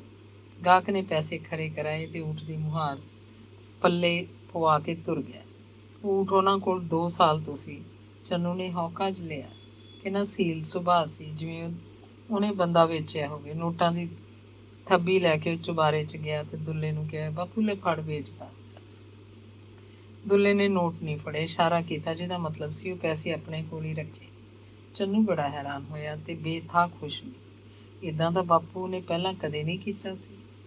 ਉਹਨੇ ਥੱਲੇ ਜਾ ਕੇ ਗਾਨੀ ਨੂੰ ਦੱਸਿਆ। ਗਾਨੀ ਵੀ ਹੈਰਾਨ, ਪਰ ਫਿਰ ਫਿਕਰ ਕੀਤਾ ਉਹਦਾ ਸਹੁਰਾ ਉਹਦੀ ਸੱਸ ਦਾ ਕਿੰਨਾ ਦਰੇਕ ਕਰ ਗਿਆ। ਹੁਣ ਉਹਨੂੰ ਕੁਝ ਵੀ ਚੰਗਾ ਨਹੀਂ ਲੱਗਦਾ। ਪੈਸਿਆਂ ਦੀ ਕੋਈ ਕੀਮਤ ਨਹੀਂ ਰਹੀ। ਮਾਲ ਪਸ਼ੂ ਉਹਦੇ ਲਈ ਫਜ਼ੂਲ ਹਨ। ਉਹਨੂੰ ਬੰਦੇ ਵੀ ਚੰਗੇ ਨਹੀਂ ਲੱਗਦੇ। ਬੇਗਾਨਿਆਂ ਵਾਂਗ ਫੜ ਕੇ ਰੋਟੀ ਖਾ ਲੈਂਦਾ, ਚਾਹ ਪੀ ਲੈਂਦਾ, ਕੱਪੜੇ ਆਪ ਧੋਂਦਾ। ਉਹ ਗਹਿਰਾਈ 'ਚ ਸੋਚਦੀ, ਕੀ ਬਣੇਗਾ ਇਸ ਬਜ਼ੁਰਗ ਦਾ। ਝੂਰ ਦੀ ਪਿਛਲੀ ਉਮਰ 'ਚ ਜਿਹਦੀ ਤੀਵੀਂ ਖੁੱਸ ਜਾਏ, ਉਹਦੀ ਖਾਤਰ ਸਾਰਾ ਸੰਸਾਰ ਉਜਾੜ ਬੀਆਬਾਨ ਹੋ ਜਾਂਦਾ। ਉਹਨੂੰ ਹੁਣ ਪੈਸਿਆਂ ਦੀ ਖੁਸ਼ੀ ਘੱਟ ਤੇ ਸਹੁਰੇ ਦਾ ਫਿਕਰ ਬਹੁਤਾ ਸੀ। ਉਹਨੇ ਚੰਨੂ ਨਾਲ ਸਾਰੀ ਗੱਲ ਸਾਂਝੀ ਕੀਤੀ ਤਾਂ ਉਹ ਪਰੇਸ਼ਾਨ ਹੋ ਗਿਆ। ਪੈਸੇ ਆਪਣੀ ਜੇਬ 'ਚ ਇਉਂ ਪਾ ਲਏ ਜਿਵੇਂ ਇਹ ਕਾਗਜ਼ਾਂ ਦੇ ਨੋਟ ਉਹਦੇ ਪਿਓ ਦੀ ਭੈੜੀ ਲਿਖਤਕਾਰ ਹੋਣ। ਦੁੱਲੇ ਨੇ ਨੰਬਰਦਾਰ ਕੁੰਡਾ ਸਿੰਘ ਨੂੰ ਆ ਕੇ ਢਾਬ ਦੇ ਇੱਕ ਖੁੱਲੀ ਛਤਵਾ ਲਈ। ਦੁੱਲੇ ਨੇ ਆਪ ਨਾਲ ਕੰਮ ਕਰਾਇਆ, ਭੱਠੇ ਤੋਂ ਪੱਕੀਆਂ ਇੱਟਾਂ ਸੁਟਵਾ ਲਈਆਂ, ਕਾਰੀਗਰ ਤੋਂ ਕੁੱਲੀ ਦੀਆਂ ਕੰਧਾਂ ਕਢਵਾ ਲਈਆਂ, ਆਦਮੀ ਦੇ ਮੋਢੇ ਜਿੰਨੀਆਂ ਉੱਚੀਆਂ ਪਿਛਲੀਆਂ 3 ਕੰਧਾਂ ਤੇ ਅੱਗੇ ਬਾਰ ਰਖਵਾ ਲਿਆ। ਬਾਰ ਨੂੰ ਤਖਤੇ ਲਾਗੇ ਪੁਰਾਣੇ ਤੇ ਲਾਹੇ ਪਏ ਬੇਕਾਰ ਤਖਤੇ ਸਨ, ਜਿਹੜੇ ਉਹ ਕਿਸੇ ਦੇ ਘਰੋਂ ਮੁਫਤ ਵਿੱਚ ਹੀ ਚੁੱਕ ਲਿਆਇਆ ਸੀ। ਤਖਤਿਆਂ ਨੂੰ ਜਿੰਦਾ ਕੁੰਡਾ ਲੱਗਦਾ। ਕੁੱਲੀ ਦੀਆਂ ਕੰਧਾਂ ਦੇ ਐਨ ਵਿਚਕਾਰ ਇੱਕ ਬੱਲੀ ਬੀੜ ਉੱਤੇ ਸਰਕੜੇ ਦਾ ਛੱਪਰ ਬੰਨ੍ਹ ਦਿੱਤਾ। ਮੁੰਜ ਦੀਆਂ ਰੱਸੀਆਂ ਪ੍ਰੀਤ ਨਾਲ ਪਰੋਈਆਂ ਗਈਆਂ। ਕਿਸੇ ਸੋਹਣੇ ਸੁਥਰੇ ਕਮਰੇ ਵਾਂਗ ਸਜ ਗਈ ਕੁੱਲੀ। ਥੱਲਿਓਂ ਥਾਂ ਲਿਪ ਲਿਆ ਦੁੱਲੇ ਨੇ ਆਪ ਹੀ, ਬੁੜੀਆਂ ਵਾਂਗ ਮਿੱਟੀ ਦੀ ਤਲੀ ਦੇ ਲਈ। ਇੱਕ ਮੰਜਾ ਲਿਆ ਕੇ ਹੁਣ ਦੁੱਲਾ ਉੱਥੇ ਹੀ ਰਹਿਣ ਲੱਗਿਆ, ਆਪਣੇ ਢੋਲ ਸਮੇਤ। ਘਰ ਪਰਿਵਾਰ ਦਾ ਮੋਹ ਉਹਨੂੰ ਪਹਿਲਾਂ ਹੀ ਨਹੀਂ ਰਿਹਾ ਸੀ। ਬਰਸਾਤਾਂ ਖਤਮ ਹੋ ਚੁੱਕੀਆਂ ਸੀ। ਅੱਸੂ ਕੱਤੇ ਦੀ ਰੁੱਤ ਸੀ। ਦੀਵਾਲੀ ਨੇੜੇ ਆ ਰਹੀ ਸੀ। ਕਣਕਾਂ ਬੀਜਣ ਲਈ ਕਿਸਾਨ ਜ਼ਮੀਨਾਂ ਵਾਹ ਸੁਹਾਗ ਰਹੇ ਸਨ। ਕਪਾਹਾਂ ਕਦੋਂ ਦੀਆਂ ਚੁਗੀਆਂ ਗਈਆਂ ਤੇ ਮੱਖੀਆਂ ਡੁੰਗਲੀਆਂ ਗਈਆਂ। ਮਿੱਠੀ ਮਿੱਠੀ ਠੰਡ ਉਤਰਨ ਲੱਗੀ ਸੀ। ਦਿਨ ਵੇਲੇ ਗਰਮੀ ਹੁੰਦੀ ਤੇ ਰਾਤ ਨੂੰ ਪਾਲਾ ਹੋ ਜਾਂਦਾ। ਬਹੁਤ ਸੋਹਣੀ ਰੁੱਤ ਹੁੰਦੀ ਹੈ ਪੰਜਾਬ 'ਚ। ਕਿਸਾਨਾਂ ਨੇ ਸਾਉਣੀ ਕਿਉਂਟਣੀ ਹੁੰਦੀ ਹੈ ਤੇ ਹਾੜੀ ਬੀਜਣੀ ਹੁੰਦੀ ਹੈ। ਕਹਿੰਦੇ ਨੇ ਕੱਤੇ ਦੇ ਮਹੀਨੇ ਜੱਟ ਨੂੰ ਮਰਨ ਦੀ ਵਿਹਲ ਨਹੀਂ ਹੁੰਦੀ। ਦੰਦ ਕਥਾ ਮਸ਼ਹੂਰ ਹੈ ਕਿ ਇੱਕ ਜੱਟ ਦੀ ਮਾਂ ਮਰ ਗਈ। ਜੱਟ ਨੇ ਬੁੜੀ ਨੂੰ ਭੜੋਲੇ 'ਚ ਪਾ ਕੇ ਰੱਖਤਾ। ਕਹਿੰਦਾ, ਪਹਿਲਾਂ ਕਣਕ ਬੀਜ ਲਈਏ, ਫਿਰ ਫੂਕਣ ਜਾਵਾਂਗੇ ਬੇਬੇ ਨੂੰ। ਦੁੱਲਾ ਰਾਤ ਢਾਬ ਦੀ ਕੁੱਲੀ 'ਚ ਕੱਟਦਾ। ਆਥਣ ਦੀ ਰੋਟੀ ਉਹ ਹਵੇਲੀ 'ਚ ਨੂੰਹ ਪੁੱਤ ਕੋਲੋਂ ਖਾ ਜਾਂਦਾ, ਦੁੱਧ ਪੀ ਜਾਂਦਾ, ਤੜਕੇ ਦੀ ਚਾਹ ਵਾਸਤੇ ਵੀ ਦੁੱਧ ਲੈ ਜਾਂਦਾ। ਨੂੰਹ ਪੁੱਤ ਉਹਦੀ ਰਜ਼ਾ ਤੇ ਰਾਜ਼ੀ ਸਨ। ਜਿਵੇਂ ਕਰਦਾ ਕਰੀ ਜਾਵੇ, ਉਹਨੂੰ ਕੋਈ ਵਰਜਨ ਟੋਕਣ ਵਾਲਾ ਨਹੀਂ ਸੀ। ਦੁਪਹਿਰ ਦੀ ਰੋਟੀ ਉਹ ਟਿੱਬੇ ਜਾ ਕੇ ਕਿਸੇ ਦੇ ਘਰ ਖਾ ਲੈਂਦਾ। ਟਿੱਬੇ ਦੇ ਕਈ ਘਰਾਂ ਨੇ ਉਹਨੂੰ ਕਿਹਾ ਹੋਇਆ ਸੀ ਕਿ ਜਦੋਂ ਮਰਜ਼ੀ ਆ ਕੇ ਪ੍ਰਸ਼ਾਦਾ ਛਕ ਲਿਆ ਕਰ। ਉਹ ਕਿਸੇ ਵੀ ਘਰ ਜਾਂਦਾ, ਖੰਘੂਰ ਜਿਹੀ ਮਾਰ ਕੇ ਅਗਲੇ ਦੇ ਦਰਵਾਜ਼ੇ 'ਚ ਮੰਜਾ ਪੀੜੀ ਦੇਖਦਾ ਬੈਠ ਜਾਂਦਾ। ਘਰ ਦੀਆਂ ਬੁੜੀਆਂ ਕੁੜੀਆਂ ਜਾਣਦੀਆਂ ਹੁੰਦੀਆਂ ਕਿ ਉਹ ਰੋਟੀ ਖਾਣ ਆਇਆ। ਕੋਈ ਵੀ ਵੇਲਾ ਹੁੰਦਾ, ਉਹਦੇ ਲਈ ਸੱਜਰੀ ਰੋਟੀ ਪਕਾਈ ਜਾਂਦੀ। ਸਬਜ਼ੀ ਦਾਲ ਹੁੰਦੀ ਤਾਂ ਠੀਕ, ਨਹੀਂ ਤਾਂ ਕਿਸਾਨ ਘਰਾਂ 'ਚ ਗੰਢੇ ਅਚਾਰ ਜਾਂ ਘਿਓ ਆਮ ਸੀ। ਸ਼ੱਕਰ 'ਚ ਘਿਓ ਪਾ ਦਿੰਦੇ। ਲੋਕ ਦੁੱਲੇ ਦੀ ਇੱਜ਼ਤ ਕਰਦੇ, ਉਹਨੂੰ ਰੋਟੀ ਖਵਾ ਕੇ ਪੁੰਨ ਸਮਝਦੇ। ਉਹ ਸੀਸਾਂ ਵੀ ਦਿੰਦਾ ਸੀ। ਜਿੱਥੇ ਦੁਪਹਿਰ ਦੀ ਰੋਟੀ ਖਾਂਦਾ, ਉੱਥੋਂ ਪਿਛਲੀ ਪਹਿਰ ਦੀ ਚਾਹ ਨੂੰ ਦੁੱਧ ਦੀ ਘੁੱਟ ਵੀ ਲੈ ਜਾਂਦਾ। ਕੁੱਲੀ 'ਚ ਮਿੱਟੀ ਦੇ ਪੱਕੇ ਡਲੇ ਜੋੜ ਕੇ ਤੇ ਵਿੱਚੋਂ ਥਾਂ ਡੂੰਘਾ ਕਰਕੇ ਉਹਨੇ ਆਜੜੀਆਂ ਵਾਲਾ ਆਰਜ਼ੀ ਚੁੱਲ੍ਹਾ ਬਣਾ ਰੱਖਿਆ ਸੀ। ਚੁੱਲ੍ਹੇ ਉੱਤੇ ਪਤੀਲੀ ਐਨ ਮੇਚ ਦੀ ਟਿਕਦੀ, ਸੁੱਕੀਆਂ ਡਾਹਣੀਆਂ, ਪੱਤੇ, ਸੱਕ ਤੇ ਘਾਹ ਦੀਆਂ ਤਿੜਾਂ ਲੱਟ ਲੱਟ ਬਲਦੀਆਂ। ਪਤੀਲੀ 'ਚ ਚਾਹ ਖੱਦ ਖੱਦ ਉਬਲਦੀ। ਉਹਦੇ ਕੋਲ ਨੇੜੇ ਤੇੜੇ ਦੇ ਖੇਤਾਂ ਦਾ ਕੋਈ ਬੰਦਾ ਆ ਬੈਠਦਾ ਤਾਂ ਉਹਨੂੰ ਵੀ ਚਾਹ ਦਿੰਦਾ। ਆਲੇ ਦੁਆਲੇ ਦੇ ਖੇਤਾਂ 'ਚ ਉਹਦੀ ਪਰਚੋਂ ਵੱਧ ਰਹੀ ਸੀ। ਤੇ ਫਿਰ ਦੁੱਲਾ ਟਿੱਬੇ ਵੀ ਜਾਂਦਾ। ਦੁਪਹਿਰ ਦੀ ਰੋਟੀ ਵੀ ਉੱਥੇ ਤੇ ਰਾਤ ਦੀ ਰੋਟੀ ਵੀ ਉੱਥੇ। ਤੋਤੇ ਢਿੱਡਲ ਨੇ ਉਹਦੇ ਲਈ ਘਰ ਬੰਨ੍ਹਤੇ ਸੀ। ਉਹ ਥੰਮਣ ਵਾਲੇ ਵੱਲ ਘੱਟ ਹੀ ਮੂੰਹ ਕਰਦਾ। ਇੱਕ ਤਾਂ ਥੰਮਣ ਵਾਲਾ ਢਾਬ ਤੋਂ ਦੂਰ ਸੀ ਤੇ ਜਦੋਂ ਕਿ ਟਿੱਬਾ ਨੇੜੇ ਪੈਂਦਾ। ਦੂਜਾ ਕਾਰਨ ਸੀ ਥੰਮਣ ਵਾਲੇ ਜਾਣ ਨਾਲ ਉਹਨੂੰ ਸਰਦਾਰੂ ਯਾਦ ਆਉਂਦੀ। ਥੰਮਣ ਵਾਲੇ ਪਿੰਡ ਦੇ ਲੋਕਾਂ ਦੀਆਂ ਨਜ਼ਰਾਂ ਉਹਨੂੰ ਵੱਢ ਵੱਢ ਖਾਂਦੀਆਂ। ਜਿਹੜਾ ਵੀ ਕੋਈ ਉਹਦੇ ਵੱਲ ਝਾਕਦਾ ਬੰਦਾ ਹੁੰਦਾ ਜਾਂ ਬੁੜੀ, ਉਹਨੂੰ ਲੱਗਦਾ ਕਿ ਉਹ ਉਹਨੂੰ ਤਰਸ ਭਰੀਆਂ ਅੱਖਾਂ ਨਾਲ ਦੇਖ ਰਿਹਾ, ਉਹਨੂੰ ਨਤਾਣਾ, ਵਿਚਾਰਾ ਤੇ ਮੂਰਖ ਸਮਝ ਰਿਹਾ। ਇੰਝ ਝਾਕਣ ਨਾਲ ਤਾਂ ਉਹ ਧਰਤੀ 'ਚ ਨਿੱਘਰਨ ਵਾਲਾ ਹੋ ਜਾਂਦਾ। ਉਹਨੇ ਥੰਮਣ ਵਾਲੇ ਜਾਣਾ ਹੀ ਛੱਡਤਾ। ਕਦੇ ਹੀ ਜਾਂਦਾ। ਜਿੱਦਣ ਜਾਂਦਾ ਨੰਬਰਦਾਰ ਕੁੰਡਾ ਸਿੰਘ ਨੂੰ ਮਿਲ ਆਉਂਦਾ। ਹਵੇਲੀ 'ਚ ਜਾਂਦਾ, ਰੋਟੀ ਦਾ ਵੇਲਾ ਹੁੰਦਾ ਰੋਟੀ ਖਾ ਲੈਂਦਾ, ਚਾਹ ਦਾ ਵੇਲਾ ਹੁੰਦਾ ਚਾਹ ਪੀ ਲੈਂਦਾ। ਉਹਨੇ ਚੰਨੂ ਜਾਂ ਗਾਨੀ ਨੂੰ ਉਹਨਾਂ ਦੀ ਕਬੀਲਦਾਰੀ ਬਾਰੇ ਕਦੇ ਕੋਈ ਗੱਲ ਨਹੀਂ ਪੁੱਛੀ। ਉਹਨਾਂ ਨਾਲ ਕਦੇ ਵੀ ਕੋਈ ਦੁੱਖ ਸੁੱਖ ਸਾਂਝਾ ਨਹੀਂ ਕੀਤਾ ਸੀ। ਨਹਿਰੂ ਖਾਸਾ ਉਡਾਰ ਸੀ। ਉਹ ਆਪਣੇ ਆਪ ਹੀ ਉਹਦੀ ਬੁੱਕਲ 'ਚ ਆ ਬੈਠਦਾ ਤਾਂ ਦੁੱਲਾ ਉਹਦੇ ਸਿਰ ਉੱਤੇ ਹੱਥ ਫੇਰਦਾ, ਉਹਦੀ ਗੱਲ ਨਾਲ ਆਪਣੀ ਗੱਲ ਲਾ ਲੈਂਦਾ, ਉਹਨੂੰ ਕੋਈ ਚੀਜ਼ ਖਾਣ ਲਈ ਪੈਸੇ ਦੇ ਦਿੰਦਾ। ਦੁੱਲੇ ਨੂੰ ਇੰਝ ਕਰਨਾ ਉਪਰਾ ਉਪਰਾ ਲੱਗਦਾ। ਉਹਨੇ ਢਾਬ ਵਾਲੇ ਥੜੇ ਦੇ ਚਾਰੇ ਪਾਸੇ ਛਾਂਦਾਰ ਦਰਖਤ ਲਾ ਦਿੱਤੇ। ਉਹਨਾਂ ਵਿੱਚ ਢਾਬ ਵਿੱਚੋਂ ਲਿਆ ਕੇ ਪਾਣੀ ਦੀਆਂ ਬਾਲਟੀਆਂ ਪਾਉਂਦਾ। ਦਰਖਤਾਂ ਦੇ ਬੂਟੇ ਵਧਣੇ ਸ਼ੁਰੂ ਹੋ ਗਏ। ਨਿੱਤ ਨਵੇਂ ਪੱਤੇ ਕੱਢਦੇ। ਨਿੱਤ ਫੁੱਟੇ ਪੱਤੇ ਦੇਖ ਕੇ ਦੁੱਲੇ ਨੂੰ ਜ਼ਿੰਦਗੀ ਦੀ ਸਾਰਥਕਤਾ ਦਾ ਅਹਿਸਾਸ ਹੁੰਦਾ। ਉਹਨੂੰ ਲੱਗਦਾ ਜੀਣ ਦਾ ਕੋਈ ਤਾਂ ਹੱਜ ਹੈ, ਮਤਲਬ ਹੈ। ਉਹਨੇ ਕੁੱਲੀ ਦੇ ਇੱਕ ਪਾਸੇ 3 ਰੁੱਖ ਕੋਲ ਕੋਲ ਲਾਏ, ਨਿੰਮ, ਪਿੱਪਲ ਤੇ ਬੋਹੜ। ਪਿੱਪਲ ਤੇ ਬੋਹੜ ਉਹ ਕਿਧਰੋਂ ਖੁੱਗ ਲਿਆਇਆ ਸੀ। ਨਿੰਮ ਦੇ ਬੂਟੇ ਵੱਡੇ, ਨਿੰਮਾਂ ਥੱਲੇ ਆਮ ਮਿਲ ਜਾਂਦੇ ਆ। ਨਮੌਲੀਆਂ ਡਿੱਗਦੀਆਂ, ਹਿੜਕਾਂ ਉੱਗ ਪੈਂਦੀਆਂ। ਨਿੱਕੇ ਨਿੱਕੇ ਨਿੰਮਾਂ ਦੇ ਅਨੇਕਾਂ ਬੂਟੇ ਦਿਸਣ ਲੱਗਦੇ। ਉਹ ਸਵੇਰੇ ਸਦਿਆਂ ਜਾਗਦਾ, ਰਾਤ ਦੇ ਰੱਖੇ ਦੁੱਧ ਦੀ ਚਾਹ ਬਣਾਉਂਦਾ, ਖੇਤਾਂ 'ਚ ਜੰਗਲ ਪਾਣੀ ਜਾ ਕੇ ਖੂਹੀ ਦੇ ਨਿੱਘੇ ਪਾਣੀ ਨਾਲ ਨਹਾ ਲੈਂਦਾ। ਐਨ ਤਿਆਰ ਬਿਆਰ ਹੋ ਕੇ ਫਿਰ ਢੋਲ ਬਾਹਰ ਕੱਢ ਲੈਂਦਾ ਤੇ ਵਜਾਉਂਦਾ। ਉਹਦਾ ਢੋਲ ਦੂਰ ਦੂਰ ਤੱਕ ਸੁਣਦਾ। ਥੰਮਣ ਵਾਲੇ ਪਿੰਡਾਂ ਦੇ ਲੋਕਾਂ ਨੂੰ ਢੋਲ ਦੀ ਆਵਾਜ਼ ਸੁਣਦੀ ਤਾਂ ਦੁੱਲੇ ਬਾਰੇ ਸੋਚਣ ਲੱਗਦੇ, ਗੱਲਾਂ ਕਰਦੇ। ਢੋਲ ਸੁਣਦਾ ਤਾਂ ਲੱਗਦਾ ਯਾਰ ਜਿਵੇਂ ਦੁੱਲਾ ਰੋਂਦਾ ਹੋਵੇ। ਉਹ ਜਦੋਂ ਉਦਾਸ ਹੁੰਦਾ ਢੋਲ ਵਜਾਉਂਦਾ। ਇਹ ਜਵਾਨੀ ਪਹਿਰੇ ਤੀਵੀਂ ਮਰੀ ਦਾ ਜਮਾ ਦੁੱਖ ਨਹੀਂ। ਬੁਢੇਪੇ 'ਚ ਤੀਵੀਂ ਖੁੱਸ ਜੇ ਜਿਹਦੀ, ਬੰਦਾ ਨਾ ਮਰਦਾ ਨਾ ਜਿਉਂਦਾ। ਇੱਕ ਨਾ ਇੱਕ ਦਿਨ ਤਾਂ ਸਭ ਨੇ ਮਰਨਾ ਹੁੰਦਾ ਹੈ। ਕਦੇ ਬੰਦਾ ਪਹਿਲਾਂ ਮਰ ਜਾਂਦਾ, ਕਦੇ ਤੀਵੀਂ। ਮਰਨ ਦੀ ਗੱਲ ਖਾਸ ਨਹੀਂ ਕੋਈ। ਜਿਹਦੀ ਤੀਵੀਂ ਹੈ ਉਹ ਵਿਛੋੜਾ ਦੇ ਜੇ, ਜਿਵੇਂ ਸਰਦਾਰੂ ਗਈ ਹੈ, ਇਹ ਤਾਂ ਭਾਈ ਮਰਨ ਨਾਲੋਂ ਵੀ ਭੈੜੀ ਗੱਲ ਆ। ਦੇਖ ਲਓ, ਦੁੱਲੇ ਨੇ ਨੂੰਹ ਪੁੱਤ ਵੀ ਤਿਆਗ ਤੇ। ਇਹਨਾਂ ਦੀ ਕੋਈ ਪਰਵਾਹ ਨਹੀਂ ਉਹਨੂੰ। ਸਾਧ ਹੋ ਗਿਆ ਇੱਕ ਤਰ੍ਹਾਂ ਦਾ। ਉਹ ਬੈਠਾ ਢਾਬ ਤੇ ਕੁੱਲੀ ਪਾਈ, ਜਿਵੇਂ ਕੋਈ ਘਰ ਪਰਿਵਾਰ ਹੋਵੇ ਨਾ। ਤੀਵੀਂ ਖਾਤਰ ਉਹਨੇ ਵੱਡੇ 3 ਪੁੱਤ ਘਰੋਂ ਨਹੀਂ ਕੱਢੇ। ਜਿਹਦੀ ਖਾਤਰ ਘਰ ਉਜਾੜਿਆ ਫਿਰ ਉਹ ਵੀ ਨਾ ਰਹੀ। ਜੇ ਦੁੱਲਾ ਨਾ ਕਰਾਉਂਦਾ ਇਹ ਤੀਜਾ ਵਿਆਹ, ਚਾਰੇ ਨੂੰਹ ਪੁੱਤਾਂ 'ਚ ਰਹਿੰਦਾ, ਸਾਰੇ ਸੇਵਾ ਕਰਦੇ ਉਹਦੀ। ਐਡਾ ਵੱਡਾ ਕੰਮ ਸੀ ਦੁੱਲੇ ਦਾ। ਕਿੰਨੇ ਊਠ ਹੁੰਦੇ ਸੀ ਇਹਨਾਂ ਕੋਲ। ਸਰਦਾਰੀ ਸੀ। ਹੁਣ 2-3 ਪਸ਼ੂ ਨੇ ਬਸ। ਉਹ ਜਾਰ, ਇਹ ਤੀਵੀਂ ਦੀ ਜਾਤ ਬੜੀ ਚੀਜ਼ ਆ। ਜਿਹਦੇ ਵਸੇ ਬਣਾ ਦਿੰਦੀ ਹੈ, ਜਿਹਦੇ ਨਾ ਵਸੇ ਉਜਾੜ ਦਿੰਦੀ ਹੈ। ਫਨਾਹ ਕਰਤਾ ਵਿਚਾਰਾ ਦੁੱਲਾ। ਢੋਲ ਹੀ ਢੋਲ ਕੋਲੇ ਰਹਿ ਗਿਆ। ਉਹ ਤਾਂ ਵੱਜੀ ਜਾਂਦਾ। ਇੱਕ ਦਿਨ ਖੱਡੂ ਬੰਮ ਥੰਮਣ ਵਾਲੇ ਆਇਆ। ਕਿੱਧਰੋਂ ਆਇਆ ਸੀ, ਪਿੰਡ ਕੋਲ ਦੀ ਲੰਘ ਰਿਹਾ ਸੀ। ਉਹ ਤੋਂ ਰਿਹਾ ਨਾ ਗਿਆ। ਉਹ ਹਵੇਲੀ ਆ ਵੜਿਆ। ਵੱਡੇ 3 ਮੁੰਡਿਆਂ ਨੂੰ ਸਰਦਾਰੂ ਦਾ ਪਤਾ ਸੀ, ਦੁੱਲੇ ਦਾ ਵੀ ਪਤਾ ਸੀ। ਉਹ ਹੁਣ ਹਵੇਲੀ 'ਚ ਨਹੀਂ ਰਹਿੰਦਾ। ਰੋਡੂ ਸ਼ਾਹ ਮੰਡੀ ਦੇ ਰਾਹ ਉੱਤੇ ਟਿੱਬੇ ਕੋਲ ਢਾਬ ਪਟਵਾ ਕੇ ਕੁੱਲੀ ਪਾਈ ਬੈਠਾ। ਉੱਥੇ ਹੀ ਰਹਿੰਦਾ। ਖੱਡੂ ਨੂੰ ਛੋਟੇ ਭਾਈ ਦਾ ਮੋਹ ਜਾਗ ਪਿਆ ਤੇ ਉਹ ਹਵੇਲੀ ਆ ਗਿਆ। ਚੰਨੂ ਤੇ ਗਾਨੀ ਉਹਨੂੰ ਵੇਖ ਕੇ ਬਹੁਤ ਖੁਸ਼ ਹੋਏ। ਚੰਨੂ ਉਹਦਾ ਭਾਈ ਤਾਂ ਸੀ, ਸਾਡੂ ਵੀ ਸੀ। ਗਾਨੀ ਨੇ ਚਾਹ ਬਣਾਈ। ਉਹ ਤਿੰਨੇ ਚਾਹ ਪੀ ਰਹੇ ਸੀ। ਨਹਿਰੂ ਖੱਡੂ ਵੱਲ ਉਪਰਾ ਉਪਰਾ ਝਾਕ ਰਿਹਾ ਸੀ। ਖੱਡੂ ਉਹਨੂੰ ਬੁਲਾਉਂਦਾ ਤਾਂ ਨਹਿਰੂ ਪਾਸੇ ਮੂੰਹ ਭਵਾ ਲੈਂਦਾ। ਉਹ ਗਿੱਦੜਬਾਹੇ ਹੀ ਕਦੀ ਮਿਲੇ ਸੀ 2-4 ਵਾਰ। ਨਹਿਰੂ ਲਈ ਫੇਰ ਵੀ ਖੱਡੂ ਉਪਰਾ ਸੀ। ਦੁਪਹਿਰ ਦਾ ਵੇਲਾ ਸੀ। ਖੱਡੂ ਊਠ ਲੈ ਕੇ ਆਇਆ ਸੀ। ਉਹ ਉੱਥੇ ਵੱਡੇ ਭਰਾਵਾਂ ਕੋਲ ਹੀ ਰਹਿੰਦਾ ਸੀ। 3 ਭਰਾਵਾਂ ਦਾ ਕੰਮ ਅੱਡ ਅੱਡ ਸੀ, ਇਹੀ ਊਠਾਂ ਦਾ ਵਪਾਰ, ਪਰ ਰਹਿੰਦੇ ਇਕੱਠੇ ਸਨ, ਇੱਕੋ ਪਿੰਡ। ਉੱਥੇ ਹੀ ਉਹਨਾਂ ਨੂੰ ਇੱਕ ਸਰਦਾਰ ਦਾ ਸੁੰਨਾ ਘਰ ਮਿਲ ਗਿਆ ਸੀ। ਘਰ ਨਾਲ ਲੱਗਦਾ ਹੀ ਵੱਡਾ ਸਾਰਾ ਚੁਗਾਨ ਸੀ। ਦੁੱਲਾ ਅਚਾਨਕ ਥੰਮਣ ਵਾਲੇ ਆ ਗਿਆ। ਪਿੰਡ 'ਚ ਆਇਆ ਸੀ, ਹਵੇਲੀ ਨੂੰ ਤੁਰ ਆਇਆ। ਖੱਡੂ ਉਹਨੂੰ ਦੇਖ ਕੇ ਭੈ-ਭੀਤ ਹੋ ਗਿਆ, ਡਰ ਗਿਆ ਤੇ ਉੱਠਣ ਲੱਗਿਆ। ਗਾਨੀ ਨੇ ਉਹਨੂੰ ਇਸ਼ਾਰਾ ਕੀਤਾ ਕਿ ਉਹ ਘਬਰਾਏ ਨਾ, ਬੈਠਾ ਰਹੇ, ਦੇਖੀ ਜਾਊ ਜੋ ਹੋਏਗਾ। ਖੱਡੂ ਨੂੰ ਦੇਖ ਕੇ ਦੁੱਲੇ ਦੀਆਂ ਅੱਖਾਂ ਹੋਰ ਚੌੜੀਆਂ ਹੋ ਗਈਆਂ। ਉਹ ਕਾਹਲ ਨਾਲ ਉਹਨਾਂ ਵੱਲ ਆਇਆ ਤੇ ਖੱਡੂ ਨੂੰ ਆਪਣੀ ਬੁੱਕਲ 'ਚ ਲੈ ਲਿਆ। ਇੱਕ ਨਾਲ ਘੁੱਟੀ ਰੱਖਿਆ, ਰੋਣ ਲੱਗਿਆ। ਰੋਈ ਜਾਵੇ।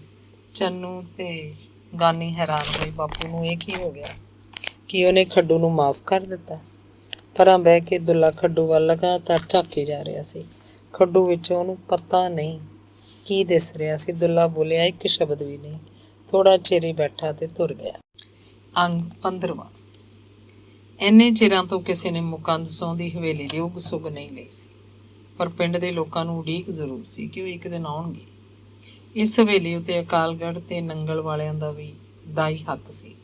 ਡਰਦਾ ਹੋਰ ਕੋਈ ਇਸ ਹਵੇਲੀ 'ਤੇ ਜ਼ਬਰਦਸਤੀ ਕਬਜ਼ਾ ਵੀ ਨਹੀਂ ਕਰ ਸਕਦਾ ਸੀ, ਕਿਉਂਕਿ ਉਹ ਸਰਦਾਰ ਸਨ। ਅਕਾਲਗੜ੍ਹ ਤੇ ਨੰਗਲ ਵਾਲੇ ਸਰਦਾਰ ਮਸ਼ਹੂਰ ਸਨ। ਸਰਕਾਰੀ ਦਰਬਾਰੇ ਉਹਨਾਂ ਦੀ ਪੂਰੀ ਪੁੱਛ ਪ੍ਰਤੀਤ ਸੀ। ਉਹਨਾਂ ਦੀਆਂ ਰਿਸ਼ਤੇਦਾਰੀਆਂ ਤਕੜਿਆਂ ਨਾਲ ਸਨ। ਰਿਸ਼ਤੇਦਾਰੀ 'ਚੋਂ ਵੱਡੇ ਵੱਡੇ ਅਫਸਰ ਤੇ ਅਹਿਲਕਾਰ ਸਨ। ਮਰਨਾ ਸੀ ਕਿਸੇ ਨੇ ਹਵੇਲੀ ਨੂੰ ਹੱਥ ਪਾ ਕੇ। ਇਹ ਤਾਂ ਥੰਮਣ ਵਾਲੇ ਦੇ ਨੰਬਰਦਾਰ ਕੁੰਡਾ ਸਿੰਘ ਤੇ ਹੋਰ ਮੋਹਤਬਾਰ ਬੰਦਿਆਂ ਨੇ ਬਾਜੀਗਰਾਂ ਨੂੰ ਹਵੇਲੀ 'ਚ ਬਿਠਾ ਦਿੱਤਾ ਸੀ। ਉਹਨਾਂ ਨੇ ਤਾਂ ਚੰਗਾ ਹੀ ਕੀਤਾ ਸੀ, ਕਿਉਂਕਿ ਬਾਜੀਗਰਾਂ ਨੇ ਹਵੇਲੀ ਦੀ ਸਾਂਭ ਸੰਭਾਲ ਰੱਖਣੀ ਸੀ। ਜਿਸ ਮਕਾਨ 'ਚ ਜਿਹੜਾ ਰਹਿੰਦਾ ਹੋਵੇ ਉਹਦੀ ਲਿਪਣ ਪੋਚਣ ਵੀ ਕਰਦਾ ਹੈ, ਸੰਭਰਦਾ ਸੂਰਦਾ ਹੈ। ਨਾਲੇ ਮਕਾਨ ਵਸਦਿਆਂ ਨਾਲ ਹੀ ਹੁੰਦੇ ਆ। ਕੁੰਡਾ ਸਿੰਘ ਨੇ ਇਹ ਐਲਾਨ ਕੀਤਾ ਸੀ ਕਿ ਜੇ ਸਰਦਾਰਾਂ ਦਾ ਕੋਈ ਆ ਕੇ ਇਤਰਾਜ਼ ਕਰੇ ਤਾਂ ਭਾਈ ਬਾਜੀਗਰ ਤੁਰਤ ਛੱਡ ਦੇਣਗੇ ਹਵੇਲੀ ਨੂੰ। ਲਓ ਭਾਈ, ਸਾਂਭੋ ਆਪਣੀ ਜਗ੍ਹਾ। ਪਰ ਸਰਦਾਰ ਹੁਣ ਉਹ ਸਰਦਾਰ ਨਹੀਂ ਰਹੇ ਸੀ। ਉਹਨਾਂ ਦਾ ਆਰਥਿਕ ਤੇ ਸਮਾਜਿਕ ਪੱਧਰ ਇੰਨਾ ਨਿੱਘਰ ਚੁੱਕਿਆ ਸੀ ਕਿ ਲੋਕ ਉਹਨਾਂ ਨੂੰ ਹੁਣ ਸਰਦਾਰੜੇ ਆਖਦੇ। ਪੈਪਸੂ 'ਚ ਮਜ਼ਾਰਾ ਲਹਿਰ ਚੱਲੀ। ਸਰਦਾਰਾਂ ਦੀਆਂ ਜ਼ਮੀਨਾਂ ਖੁੱਸ ਗਈਆਂ। ਮਜ਼ਾਰੇ ਜ਼ਮੀਨ ਦੇ ਮਾਲਕ ਬਣ ਗਏ। ਸਰਦਾਰਾਂ ਨੂੰ ਕੁਝ ਕਿੱਲੇ ਜ਼ਮੀਨ ਹੀ ਮਿਲੀ, ਜਿਹੜੀ ਉਹ ਪਿੱਛੋਂ ਵੇਚ ਖਾ ਗਏ। ਦਿਨੋਂ ਦਿਨ ਨੰਗ ਹੋਣ ਲੱਗੇ। ਪੱਲੇ ਧੇਲਾ ਨਾ ਹੁੰਦਾ, ਪਰ ਸਰਦਾਰੀ ਠਾਠ ਉਹੀ ਕਾਇਮ ਰੱਖਦੇ। ਦੂਜੀ ਗੱਲ ਇਹ ਕਿ ਉਹ ਨਸ਼ਿਆਂ ਪੱਤਿਆਂ 'ਚ ਪੈ ਗਏ। ਮੀਟ ਨਾਲ ਰੋਟੀ ਖਾਣੀ, ਸ਼ਰਾਬਾਂ ਪੀਣੀਆਂ, ਫੀਮਾਂ ਖਾਣ ਲੱਗੇ, ਜਰਦਾ ਲਾਉਂਦੇ। ਅਜਿਹਾ ਕਰਨ ਨਾਲ ਉਹਨਾਂ ਦਾ ਸਮਾਜਿਕ ਪ੍ਰਭਾਵ ਘਟ ਗਿਆ। ਪਿੰਡ ਦੇ ਲੋਕ ਇਹਨਾਂ ਸਰਦਾਰਾਂ ਦੇ ਮੁੰਡਿਆਂ ਨੂੰ ਮੂੰਹ ਉੱਤੇ ਤਾਂ ਕਾਕਾ ਜੀ ਆਖਦੇ, ਪਿੱਛੋਂ ਉਹਨਾਂ ਦਾ ਮਖੌਲ ਉਡਾਉਂਦੇ। ਕਿਉਂ ਭਾਈ, ਜ਼ਮਾਨੇ ਦਾ ਰੰਗ ਦੇਖੋ। ਜਦੋਂ ਇਹ ਸਰਦਾਰ ਆਪਾਂ ਤੋਂ ਵਟਾਈ ਲੈਂਦੇ ਹੁੰਦੇ, ਆਪਾਂ ਮਜਾਰੇ ਹੁੰਦੇ ਇਹਨਾਂ ਦੇ। ਆਪਣੀ ਤੀਵੀਂ ਕੋਈ ਖੇਤੋਂ ਛਿਟੀਆਂ ਦੀ ਭਰੀ ਲੈ ਕੇ ਆਉਂਦੀ, ਇਹ ਸਰਦਾਰ ਫਲੇ ਵਾਰ ਕੇ ਖੜੇ ਹੁੰਦੇ, ਭਰੀ ਸਟਾ ਲੈਂਦੇ, ਖੁਲਵਾ ਕੇ ਦੇਖਦੇ, ਫਿਰ ਛੋਲਿਆਂ ਦੇ ਬੂਟੇ ਦੇਖਦੇ। ਇਹ ਕੁੱਤੇ ਖਾਣੀ ਕਰਦੇ ਆਪਣੀ ਤੀਵੀਂ ਦੀ, ਵੀ ਰਹੇ ਰੱਬ ਦਾ ਨਾਂ। ਮੇਰੇ ਸਾਲੇ ਛਿੱਤਰ ਮਾਰਨ ਤਾਈਂ ਜਾਂਦੇ ਅਗਲੀ ਦੇ। ਵੱਡੀ ਉਮਰ ਦਾ ਬੰਦਾ ਕੋਈ ਸੱਥ 'ਚ ਖੜ ਕੇ ਗੱਲ ਸੁਣਾਉਂਦਾ। ਨੌਜਵਾਨ ਮੁੰਡਾ ਕੋਈ ਪੁੱਛਦਾ, ਕਿਉਂ ਤਾਇਆ ਉਹ ਛਿਟੀਆਂ 'ਚ ਛੋਲਿਆਂ ਦੇ ਬੂਟੇ ਲੁਕੋ ਕੇ ਕਿਉਂ ਲਿਆਉਂਦੀ? ਫਸਲਾਂ ਦਾ ਪਹਿਰਾ ਰੱਖਦੇ ਸਰਦਾਰ, ਜ਼ਮੀਨਾਂ ਦੇ ਮਾਲਕ ਇਹ ਹੁੰਦੇ। ਆਪਾਂ ਤਾਂ ਹਿੱਸੇ ਤੇ ਵਾਹੁੰਦੇ ਬੀਜਦੇ ਸੀ, ਇਹ ਵਟਾਈ ਲੈਂਦੇ ਆਪਾਂ ਤੋਂ। ਤੀਵੀਆਂ ਨੇ ਸਾਗ ਤੋੜ ਕੇ ਲਿਆਉਣਾ ਸਰੋਂ ਦਾ, ਇਹਨਾਂ ਨੇ ਫਲੇ ਵਾਰ ਕੇ ਖੜ ਜਾਣਾ, ਸਾਗ ਦਾ ਹਿੱਸਾ ਉੱਥੇ ਹੀ ਧਰਾ ਲੈਂਦੇ। ਫਿਰ ਤਾਂ ਸਰਦਾਰੀ ਸੀ ਪੂਰੀ ਇਹਨਾਂ ਦੀ ਤਾਇਆ। ਹੁਣ ਜਦੋਂ ਜ਼ਮੀਨਾਂ ਦੇ ਮਾਲਕ ਖੁਦ ਆਪਾਂ ਇਹ ਦੇਖ ਲੈ, ਭੁੱਖ ਨੰਗ ਨਾਲ ਘੁਲਣ ਲੱਗ ਪਏ। ਸਰਦਾਰਾਂ ਦਾ ਕੋਈ ਬੰਦਾ ਜੱਟ ਦੇ ਖੇਤ 'ਚੋਂ ਬੂਟੇ ਪੱਟ ਲਵੇ ਛੋਲਿਆਂ ਦੇ, ਤਾਂ ਜੱਟ ਅਲੀ ਅਲੀ ਕਰਕੇ ਪੈ ਜਾਂਦਾ। ਹੁਣ ਇਹ ਜੱਟਾਂ ਦੇ ਹੱਥ ਕੰਨੀ ਝਾਕਦੇ ਆ। ਜ਼ਮਾਨੇ ਦੇ ਰੰਗ ਨੇ ਭਾਈ। ਨੰਗਲ ਮਾਨਸਾ ਨੇੜੇ ਸੀ ਤੇ ਅਕਾਲਗੜ੍ਹ ਸੰਗਰੂਰ ਨੇੜੇ। ਦੋਵੇਂ ਪਿੰਡਾਂ 'ਚ ਸਰਦਾਰਾਂ ਦੀ ਵਟਾਈ ਸੀ। ਨੰਗਲ ਵਾਲੇ ਸਰਦਾਰਾਂ ਨੇ ਸਿਆਣਪ ਕੀਤੀ, ਮੁੰਡੇ ਪੜ੍ਹਾ ਲਿਖਾ ਲਏ, ਸਰਕਾਰੀਆਂ ਨੌਕਰੀਆਂ ਲੈ ਲਈਆਂ। ਇੱਕ ਦੋ ਨੇ ਮਾਨਸਾ ਆਪਣਾ ਕੰਮ ਤੋਰ ਲਿਆ। ਪਿੰਡ ਵਾਲੀ ਜ਼ਮੀਨ ਭਾਈਏ ਵੰਡ ਪੈ ਕੇ ਥੋੜ੍ਹੀ ਰਹਿ ਗਈ। ਉਹਨਾਂ ਵਿੱਚੋਂ ਜਿਹੜੇ ਪਿੰਡ ਵਿੱਚ ਹੀ ਫਸੇ ਬੈਠੇ ਰਹੇ, ਬੁਰਾ ਹਾਲ ਹੋ ਗਿਆ ਉਹਨਾਂ ਦਾ। ਇਵੇਂ ਅਕਾਲਗੜ੍ਹ ਵਾਲੇ ਸਰਦਾਰਾਂ 'ਚੋਂ ਕੁਝ ਤਾਂ ਸੰਗਰੂਰ ਜਾ ਬੈਠੇ, ਆਪਣੇ ਧੰਦੇ ਤੋਰ ਲਏ। ਕੁਝ ਨੇ ਸਰਕਾਰੀ ਨੌਕਰੀ ਲਈ ਮੱਧ ਵਰਗੀ ਜੀਵਨ ਬਤੀਤ ਕਰਨ ਲੱਗੇ। ਜਿਨ੍ਹਾਂ ਨੇ ਅਕਾਲਗੜ੍ਹ ਬੈਠ ਕੇ ਰੰਗੜਾਊ ਰੱਖਿਆ, ਉਹ ਤਬਾਹ ਹੋ ਗਏ। ਨਾ ਤਾਂ ਉਹਨਾਂ ਤੋਂ ਖੇਤੀ ਦਾ ਕੰਮ ਹੁੰਦਾ ਸੀ ਤੇ ਨਾ ਹੀ ਉਹ ਜ਼ਮੀਨਾਂ ਜੱਟਾਂ ਨੂੰ ਹਿੱਸੇ ਠੇਕੇ ਤੇ ਦੇ ਸਕਦੇ ਸੀ। ਠਾਠ ਹੋਈ। ਸਰਦਾਰਾਂ ਵਾਲੇ ਨਸ਼ਿਆਂ 'ਚ ਪੈ ਗਏ। ਕਾਕਾ ਜੀ ਅਖਵਾ ਕੇ ਨਾਸਾਂ ਚੌੜੀਆਂ ਕਰ ਲੈਂਦੇ ਤੇ ਲੱਤਾਂ ਫੈਲਾ ਕੇ ਤੁਰਦੇ। ਲੱਤਾਂ ਚੌੜੀਆਂ ਕਰਕੇ ਤਾਂ ਉਹ ਤੁਰੇ ਜਿਹਦੇ ਪੱਟ ਭਿੜਦੇ ਹੋਣ। ਇਹਨਾਂ ਕਾਕਿਆਂ ਦੇ ਪੱਟ ਕਿੱਥੇ ਸੀ? ਟੰਗੜੀਆਂ ਸਨ। ਤੇ ਫਿਰ ਇੱਕ ਦਿਨ ਦੋ ਬੰਦੇ ਥੰਮਣ ਵਾਲੇ ਆਏ। ਵੱਡੀ ਉਮਰ ਦਾ ਮਨੋਹਰ ਸਿੰਘ ਤੇ ਛੋਟੀ ਉਮਰ ਦਾ ਦਲ ਭੰਜਨ ਸਿੰਘ। ਮਨੋਹਰ ਸਿੰਘ ਦਾੜੀ ਰੰਗ ਕੇ ਰੱਖਦਾ, ਚਿੱਟਾ ਕੁੜਤਾ, ਚਿੱਟਾ ਚਾਦਰਾ, ਚਿੱਟੀ ਪਗੜੀ ਬੰਨ੍ਹਦਾ, ਤਿੰਨਾਂ ਕੱਪੜਿਆਂ ਨੂੰ ਨੀਲ ਵੜੀ ਦਿੱਤੀ ਹੁੰਦੀ। ਉਹਦੀ ਇੱਕ ਅੱਖ ਛੋਟੀ ਸੀ, ਐਨਕ ਲਾਉਂਦਾ, ਚਿਲਮ ਪੀਣ ਦਾ ਸੁਭਾਅ ਸੀ ਉਹਦਾ। ਨਿੱਕੀ ਜਿਹੀ ਚਿਲਮ, ਸਾਫੀ ਲਾ ਕੇ ਪੀਂਦਾ, ਫੀਮ ਵੀ ਲਾਉਂਦਾ। ਫੀਮ ਖਾ ਕੇ ਕੋਈ ਮਿੱਠੀ ਚੀਜ਼ ਮੂੰਹ 'ਚ ਚੂਸਦਾ ਰਹਿੰਦਾ। ਰਿਓੜੀਆਂ, ਪਤਾਸੇ, ਚੂਸਣ ਵਾਲੀਆਂ ਗੋਲੀਆਂ ਜਾਂ ਮਿੱਠੀਆਂ ਖਿੱਲਾਂ। ਉਹਦੇ ਥੱਲੇ ਵਾਲੇ ਦੋ ਦੰਦ ਨਿਕਲੇ ਹੋਏ ਸਨ। ਦਲਭੰਜਨ ਸਿੰਘ ਪੈਂਟ ਬੁਸ਼ੜ ਪਹਿਨਦਾ ਸੀ, ਦਾੜੀ ਮੁੱਛਾਂ ਛਾਂਗ ਕੇ ਰੱਖਦਾ। ਉਹਦੀ ਕਰੜ ਬਰੜ ਦਾੜੀ ਸੀ, ਸਿਰ ਉੱਤੇ ਮਾਵੇ ਵਾਲੀ ਪੱਗ ਬੰਨ੍ਹਦਾ ਪੂਣੀ ਕਰਾ ਕੇ। ਉਹ ਹਰ ਵੇਲੇ ਜਰਦਾ ਖਾਂਦਾ ਰਹਿੰਦਾ, ਬੈਠਾ ਖੜਾ ਕਿਤੇ ਵੀ ਹੋਵੇ ਥੁੱਕੀ ਜਾਂਦਾ। ਫੀਮ ਦਾ ਕੰਡਾ ਵੀ ਛਕ ਲੈਂਦਾ ਤੇ ਅੱਖਾਂ ਉਹਦੀਆਂ ਤੇਜ਼ ਸੀ, ਬਾਜ ਵਰਗੀਆਂ।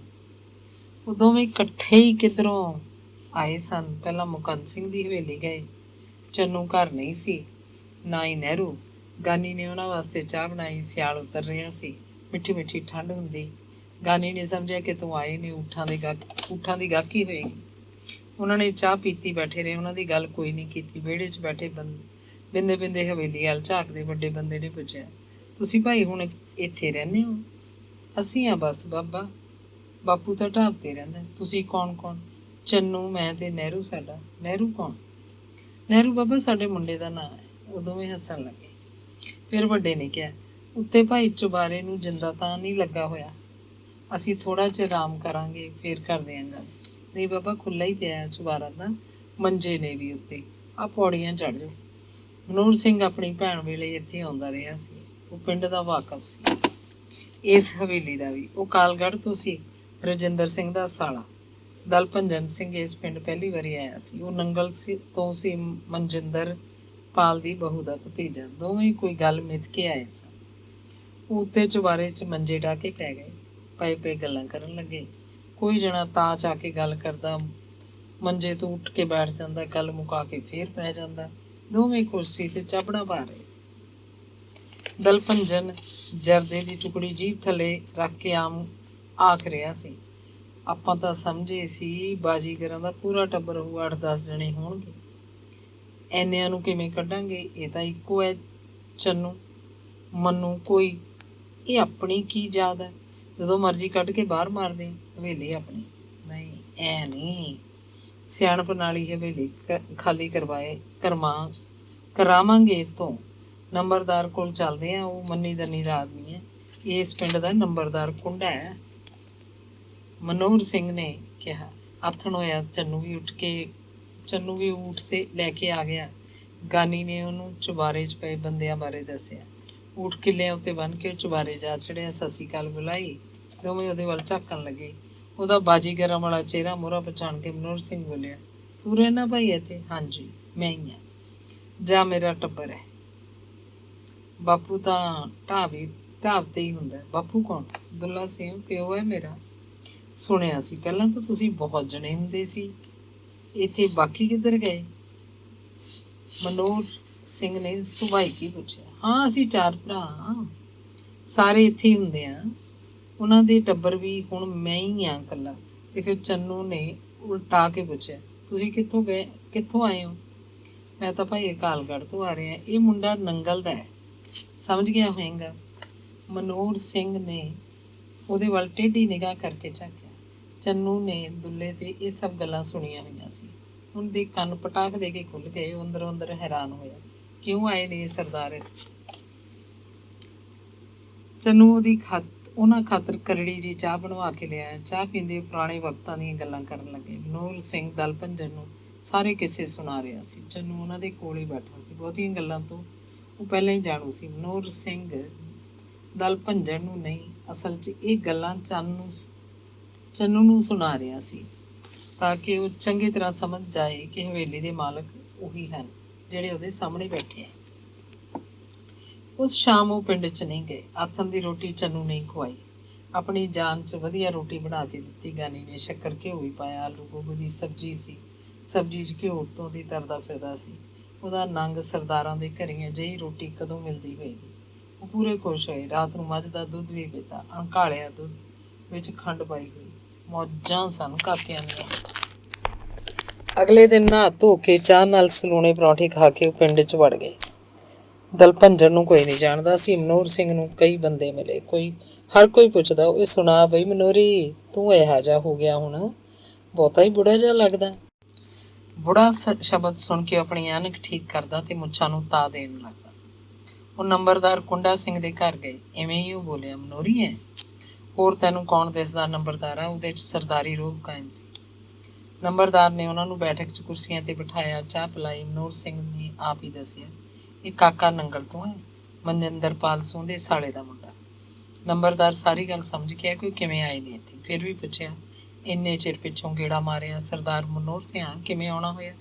ਬਸ ਆ ਗਏ, ਮੱਖਿਆ ਮੇਲ ਆਈਏ ਨੰਬਰਦਾਰ ਕੁੰਡਾ ਸਿੰਘ ਨੂੰ। ਮਨੋਹਰ ਸਿੰਘ ਗੱਲ ਨੂੰ ਟਾਲ ਗਿਆ, ਸਿੱਧਾ ਹੋ ਕੇ ਬੋਲ, ਹਵੇਲੀ 'ਤੇ ਕਬਜ਼ਾ ਕਰਨਾ। ਕਬਜ਼ਾ ਤਾਂ ਪਹਿਲਾਂ ਹੀ ਹੈ। ਹਵੇਲੀ ਆਪਣੀ ਹੈ, ਹੋਰ ਬਾਜੀਗਰ ਦੀ ਥੋੜ੍ਹਾ ਹੀ ਹੈ। ਬਾਜੀਗਰ ਦੀ ਨਹੀਂ ਕਹਿੰਦਾ ਮੈਂ, ਬਾਜੀਗਰਾਂ ਨਾਲ ਤਾਂ ਪਹਿਲਾਂ ਗੱਲ ਹੋਈ ਪਈ ਆ। ਮੈਂ ਹੀ ਬਿਠਾਏ ਸੀ ਇਹ ਬਾਜੀਗਰ, ਜਦੋਂ ਕਹਾਂਗੇ ਨਿਕਲ ਜਾਣਗੇ। ਇੱਕ ਮੁੰਡਾ ਰਹਿੰਦਾ ਹੁਣ ਤਾਂ। ਮੈਂ ਤਾਂ ਗੱਲ ਕਰਦਾ ਵੀ ਕੋਈ ਹੋਰ ਉਜਰ ਤਾਂ ਨਹੀਂ ਕਰੂ। ਹੋਰ ਕੌਣ? ਮਨੋਹਰ ਸਿੰਘ ਨੇ ਫਿਕਰ ਕੀਤਾ। ਤੁਹਾਡੇ ਚੋਂ ਹੀ ਅਕਾਲਗੜ੍ਹ ਵਾਲਾ ਕੋਈ, ਜਾਂ ਨੰਗਲ ਵਾਲੇ? ਅਕਾਲਗੜ੍ਹੋਂ ਮੈਂ ਆ, 5 ਕਰਾਂ 50 ਕਰਾਂ, ਮੈਂ ਵਾਰਸ ਹਾਂ, ਮੈਂ ਹੱਕਦਾਰ ਹਾਂ। ਉੱਧਰ ਮਨਜਿੰਦਰਪਾਲ ਦੀ ਬਹੂ ਕੰਨੀਓ ਆਹ ਮੁੰਡਾ ਬੈਠਾ ਨੰਗਲ ਵਾਲਿਆਂ ਦਾ। ਹੋਰ ਉਜਰ ਕਿਹਨੇ ਕਰਨਾ? ਆਖੀਏ ਫਿਰ ਉਸ ਮੁੰਡੇ ਨੂੰ, ਦੁੱਲੇ ਦਾ ਮੁੰਡਾ ਹੈ ਉਹ, ਚੰਨੂ। ਅਜੇ ਤਾਂ ਕਾਹਨੂੰ ਆਖਣਾ ਹੈ, ਹੌਲੀ ਹੌਲੀ ਆਖਾਂਗੇ, ਗਰੀਬ ਨੇ ਵਿਚਾਰੇ। ਅਜੇ ਤਾਂ ਅਸੀਂ ਇੱਥੇ ਹੀ ਹਾਂ। ਮਨੋਹਰ ਸਿੰਘ ਤੇ ਦਲ ਭੰਜਣ ਦੇ ਚਿੱਤ 'ਚ ਕੋਈ ਹੋਰ ਕਹਾਣੀ ਸੀ। ਗੱਲਾਂ ਮਾਰ ਕੇ ਉਹ ਹਵੇਲੀ ਨੂੰ ਆ ਗਏ। ਦੁਪਹਿਰਾ ਹੋ ਰਿਹਾ ਸੀ। ਗਾਨੀ ਨੇ ਉਹਨਾਂ ਲਈ ਰੋਟੀ ਬਣਾਈ। ਉਹ ਤਾਂ ਡੱਟ ਹੀ ਗਏ। ਆਥਣੇ ਦੁਪਹਿਰੇ ਚੰਨੂ ਕੋਲ ਰੋਟੀ ਖਾ ਛੱਡਦੇ, ਦੋਵੇਂ ਵੇਲਿਆਂ ਦੀ ਚਾਹ ਪੀਂਦੇ। ਚਾਹ ਤਾਂ ਜਦੋਂ ਜੀਅ ਕਰਦਾ ਗਾਨੀ ਤੋਂ ਪਤੀਲਾ ਧਰਵਾ ਲੈਂਦੇ। ਗਾਨੀ ਨਹਾਉਣ ਲਈ ਉਹਨਾਂ ਨੂੰ ਤੱਤਾ ਪਾਣੀ ਦਿੰਦੀ, ਕੱਪੜੇ ਦਲ ਭੰਜਣ ਆਪ ਧੋ ਲੈਂਦਾ, ਮਨੋਹਰ ਸਿੰਘ ਦੇ ਵੀ। ਮਨੋਹਰ ਨੂੰ ਉਹ ਮਾਮਾ ਆਖਦਾ। ਨਹਾ ਧੋ ਕੇ ਪਰੌਂਠੇ ਖਾ ਕੇ ਉਹ ਸਵੇਰੇ ਹੀ ਪਿੰਡ 'ਚ ਨਿਕਲ ਪੈਂਦੇ, ਲੋਕਾਂ ਨਾਲ ਗੁੱਝੀਆਂ ਗੱਲਾਂ ਕਰਦੇ। ਆਥਣ ਵੇਲੇ ਦੋਵੇਂ ਸਰਦਾਰ ਘਰ ਦੀ ਕੱਢੀ ਦਾਰੂ ਪੀਂਦੇ। ਦਾਰੂ ਪੀ ਕੇ ਰਾਜੇ ਬਣੇ ਹੁੰਦੇ, ਲੱਛਣ ਕਰਦੇ ਸਰਦਾਰਾਂ ਵਾਲੇ। ਚੰਨੂ ਉਹਨਾਂ ਦੀ ਸੇਵਾ ਕਰਦਾ ਫਿਰਦਾ। ਪਿੰਡ 'ਚ ਘਰ ਦੀ ਕੱਢੀ ਰੂੜੀ ਮਾਰਕਾ ਸ਼ਰਾਬ ਗੁੱਝੀ ਆਮ ਮਿਲਦੀ ਸੀ। ਲੋਕ ਖੇਤਾਂ 'ਚ ਤੌੜੇ ਦੱਬ ਦਿੰਦੇ, ਖੇਤਾਂ ਵਿੱਚ ਹੀ ਕੱਢ ਲੈਂਦੇ। ਕੋਈ ਤਾਂ ਢੋਲ ਪਾਉਂਦਾ। ਤੌੜਿਆਂ ਵਾਲੇ ਆਪਣੀ ਖਾਤਰ ਸ਼ਰਾਬ ਕੱਢਦੇ। ਢੋਲਾਂ ਵਾਲਿਆਂ ਦਾ ਇਹ ਧੰਦਾ ਸੀ। ਪਹਿਲੇ ਤੋੜ ਦੀ ਸ਼ਰਾਬ ਪੀਣ ਵਾਲੇ ਦੀ ਨਿਸ਼ਾ ਜੀ ਕਰਵਾ ਦਿੰਦੀ। ਨਿੱਤ ਦੀ ਪੀਣ ਵਾਲੇ ਠੇਕੇ ਵੱਲ ਮੂੰਹ ਨਾ ਕਰਦੇ। ਠੇਕੇ ਦੀ ਸ਼ਰਾਬ ਤਾਂ ਨਿਰਾ ਪਾਣੀ ਹੁੰਦਾ, ਜਾਂ ਗੋਲੀਆਂ ਪਾ ਕੇ ਵੇਚਦੇ। ਕਿੰਨੀ ਪੀਂਦੇ ਜਾਓ, ਚੜੀ ਜਾਂਦੀ ਤੇ ਨਾਲ ਦੀ ਨਾਲ ਉਤਰਦੀ ਜਾਂਦੀ। ਪਿੰਡ 'ਚ ਘਰ ਦੀ ਸ਼ਰਾਬ ਕੱਢਣ ਦਾ ਧੰਦਾ ਇੰਨਾ ਵੱਧ ਚੁੱਕਿਆ ਸੀ ਕਿ ਤੀਵੀਆਂ ਵੀ ਸ਼ਰਾਬ ਕੱਢਦੀਆਂ। ਕੀ ਕਰਦੀਆਂ? ਬੰਦਿਆਂ ਦੀ ਕਮਾਈ ਥੋੜ੍ਹੀ ਰਹਿ ਗਈ ਸੀ। 1-2 ਬੋਤਲਾਂ ਨਿੱਤ ਵੇਚ ਲੈਂਦੀਆਂ, ਜਿਸ ਨਾਲ ਘਰ ਦਾ ਲੂਣ ਪਾਣੀ ਤੁਰਦਾ ਰਹਿੰਦਾ। ਸ਼ਰਾਬ ਲੈਣ ਦਲ ਭੰਜਣ ਜਾਂਦਾ, ਉਹਨੇ ਪਿੰਡ ਦੀਆਂ ਸਾਰੀਆਂ ਠੇਈਆਂ ਦਾ ਪਤਾ ਕਰ ਲਿਆ ਸੀ। ਫੀਮ ਵੀ ਮਿਲ ਜਾਂਦੀ। ਫਿਰ ਤਾਂ ਸਗੋਂ ਦਲ ਭੰਜਣ ਆਪ ਫੀਮ ਵੇਚਣ ਲੱਗਿਆ। ਫੀਮ ਦਾ ਪਿੰਨਾ ਉਹਨੂੰ ਪਿੰਡ 'ਚੋਂ ਹੀ ਮਿਲ ਜਾਂਦਾ। ਪਿੰਡ ਦੇ 2-3 ਮੁੰਡੇ ਮੋਟਰਸਾਈਕਲਾਂ 'ਤੇ ਫੀਮ ਦਾ ਧੰਦਾ ਕਰਦੇ ਸੀ। ਦਲ ਭੰਜਣ ਆਪਣਾ ਖਰਚ ਕੱਢ ਲੈਂਦਾ। ਮਾਮਾ ਉਹਦੇ ਇਹਨਾਂ ਕਿੱਤਿਆਂ ਉੱਤੇ ਬਾਗੋ ਬਾਗ ਸੀ। ਧੰਨਵਾਦ।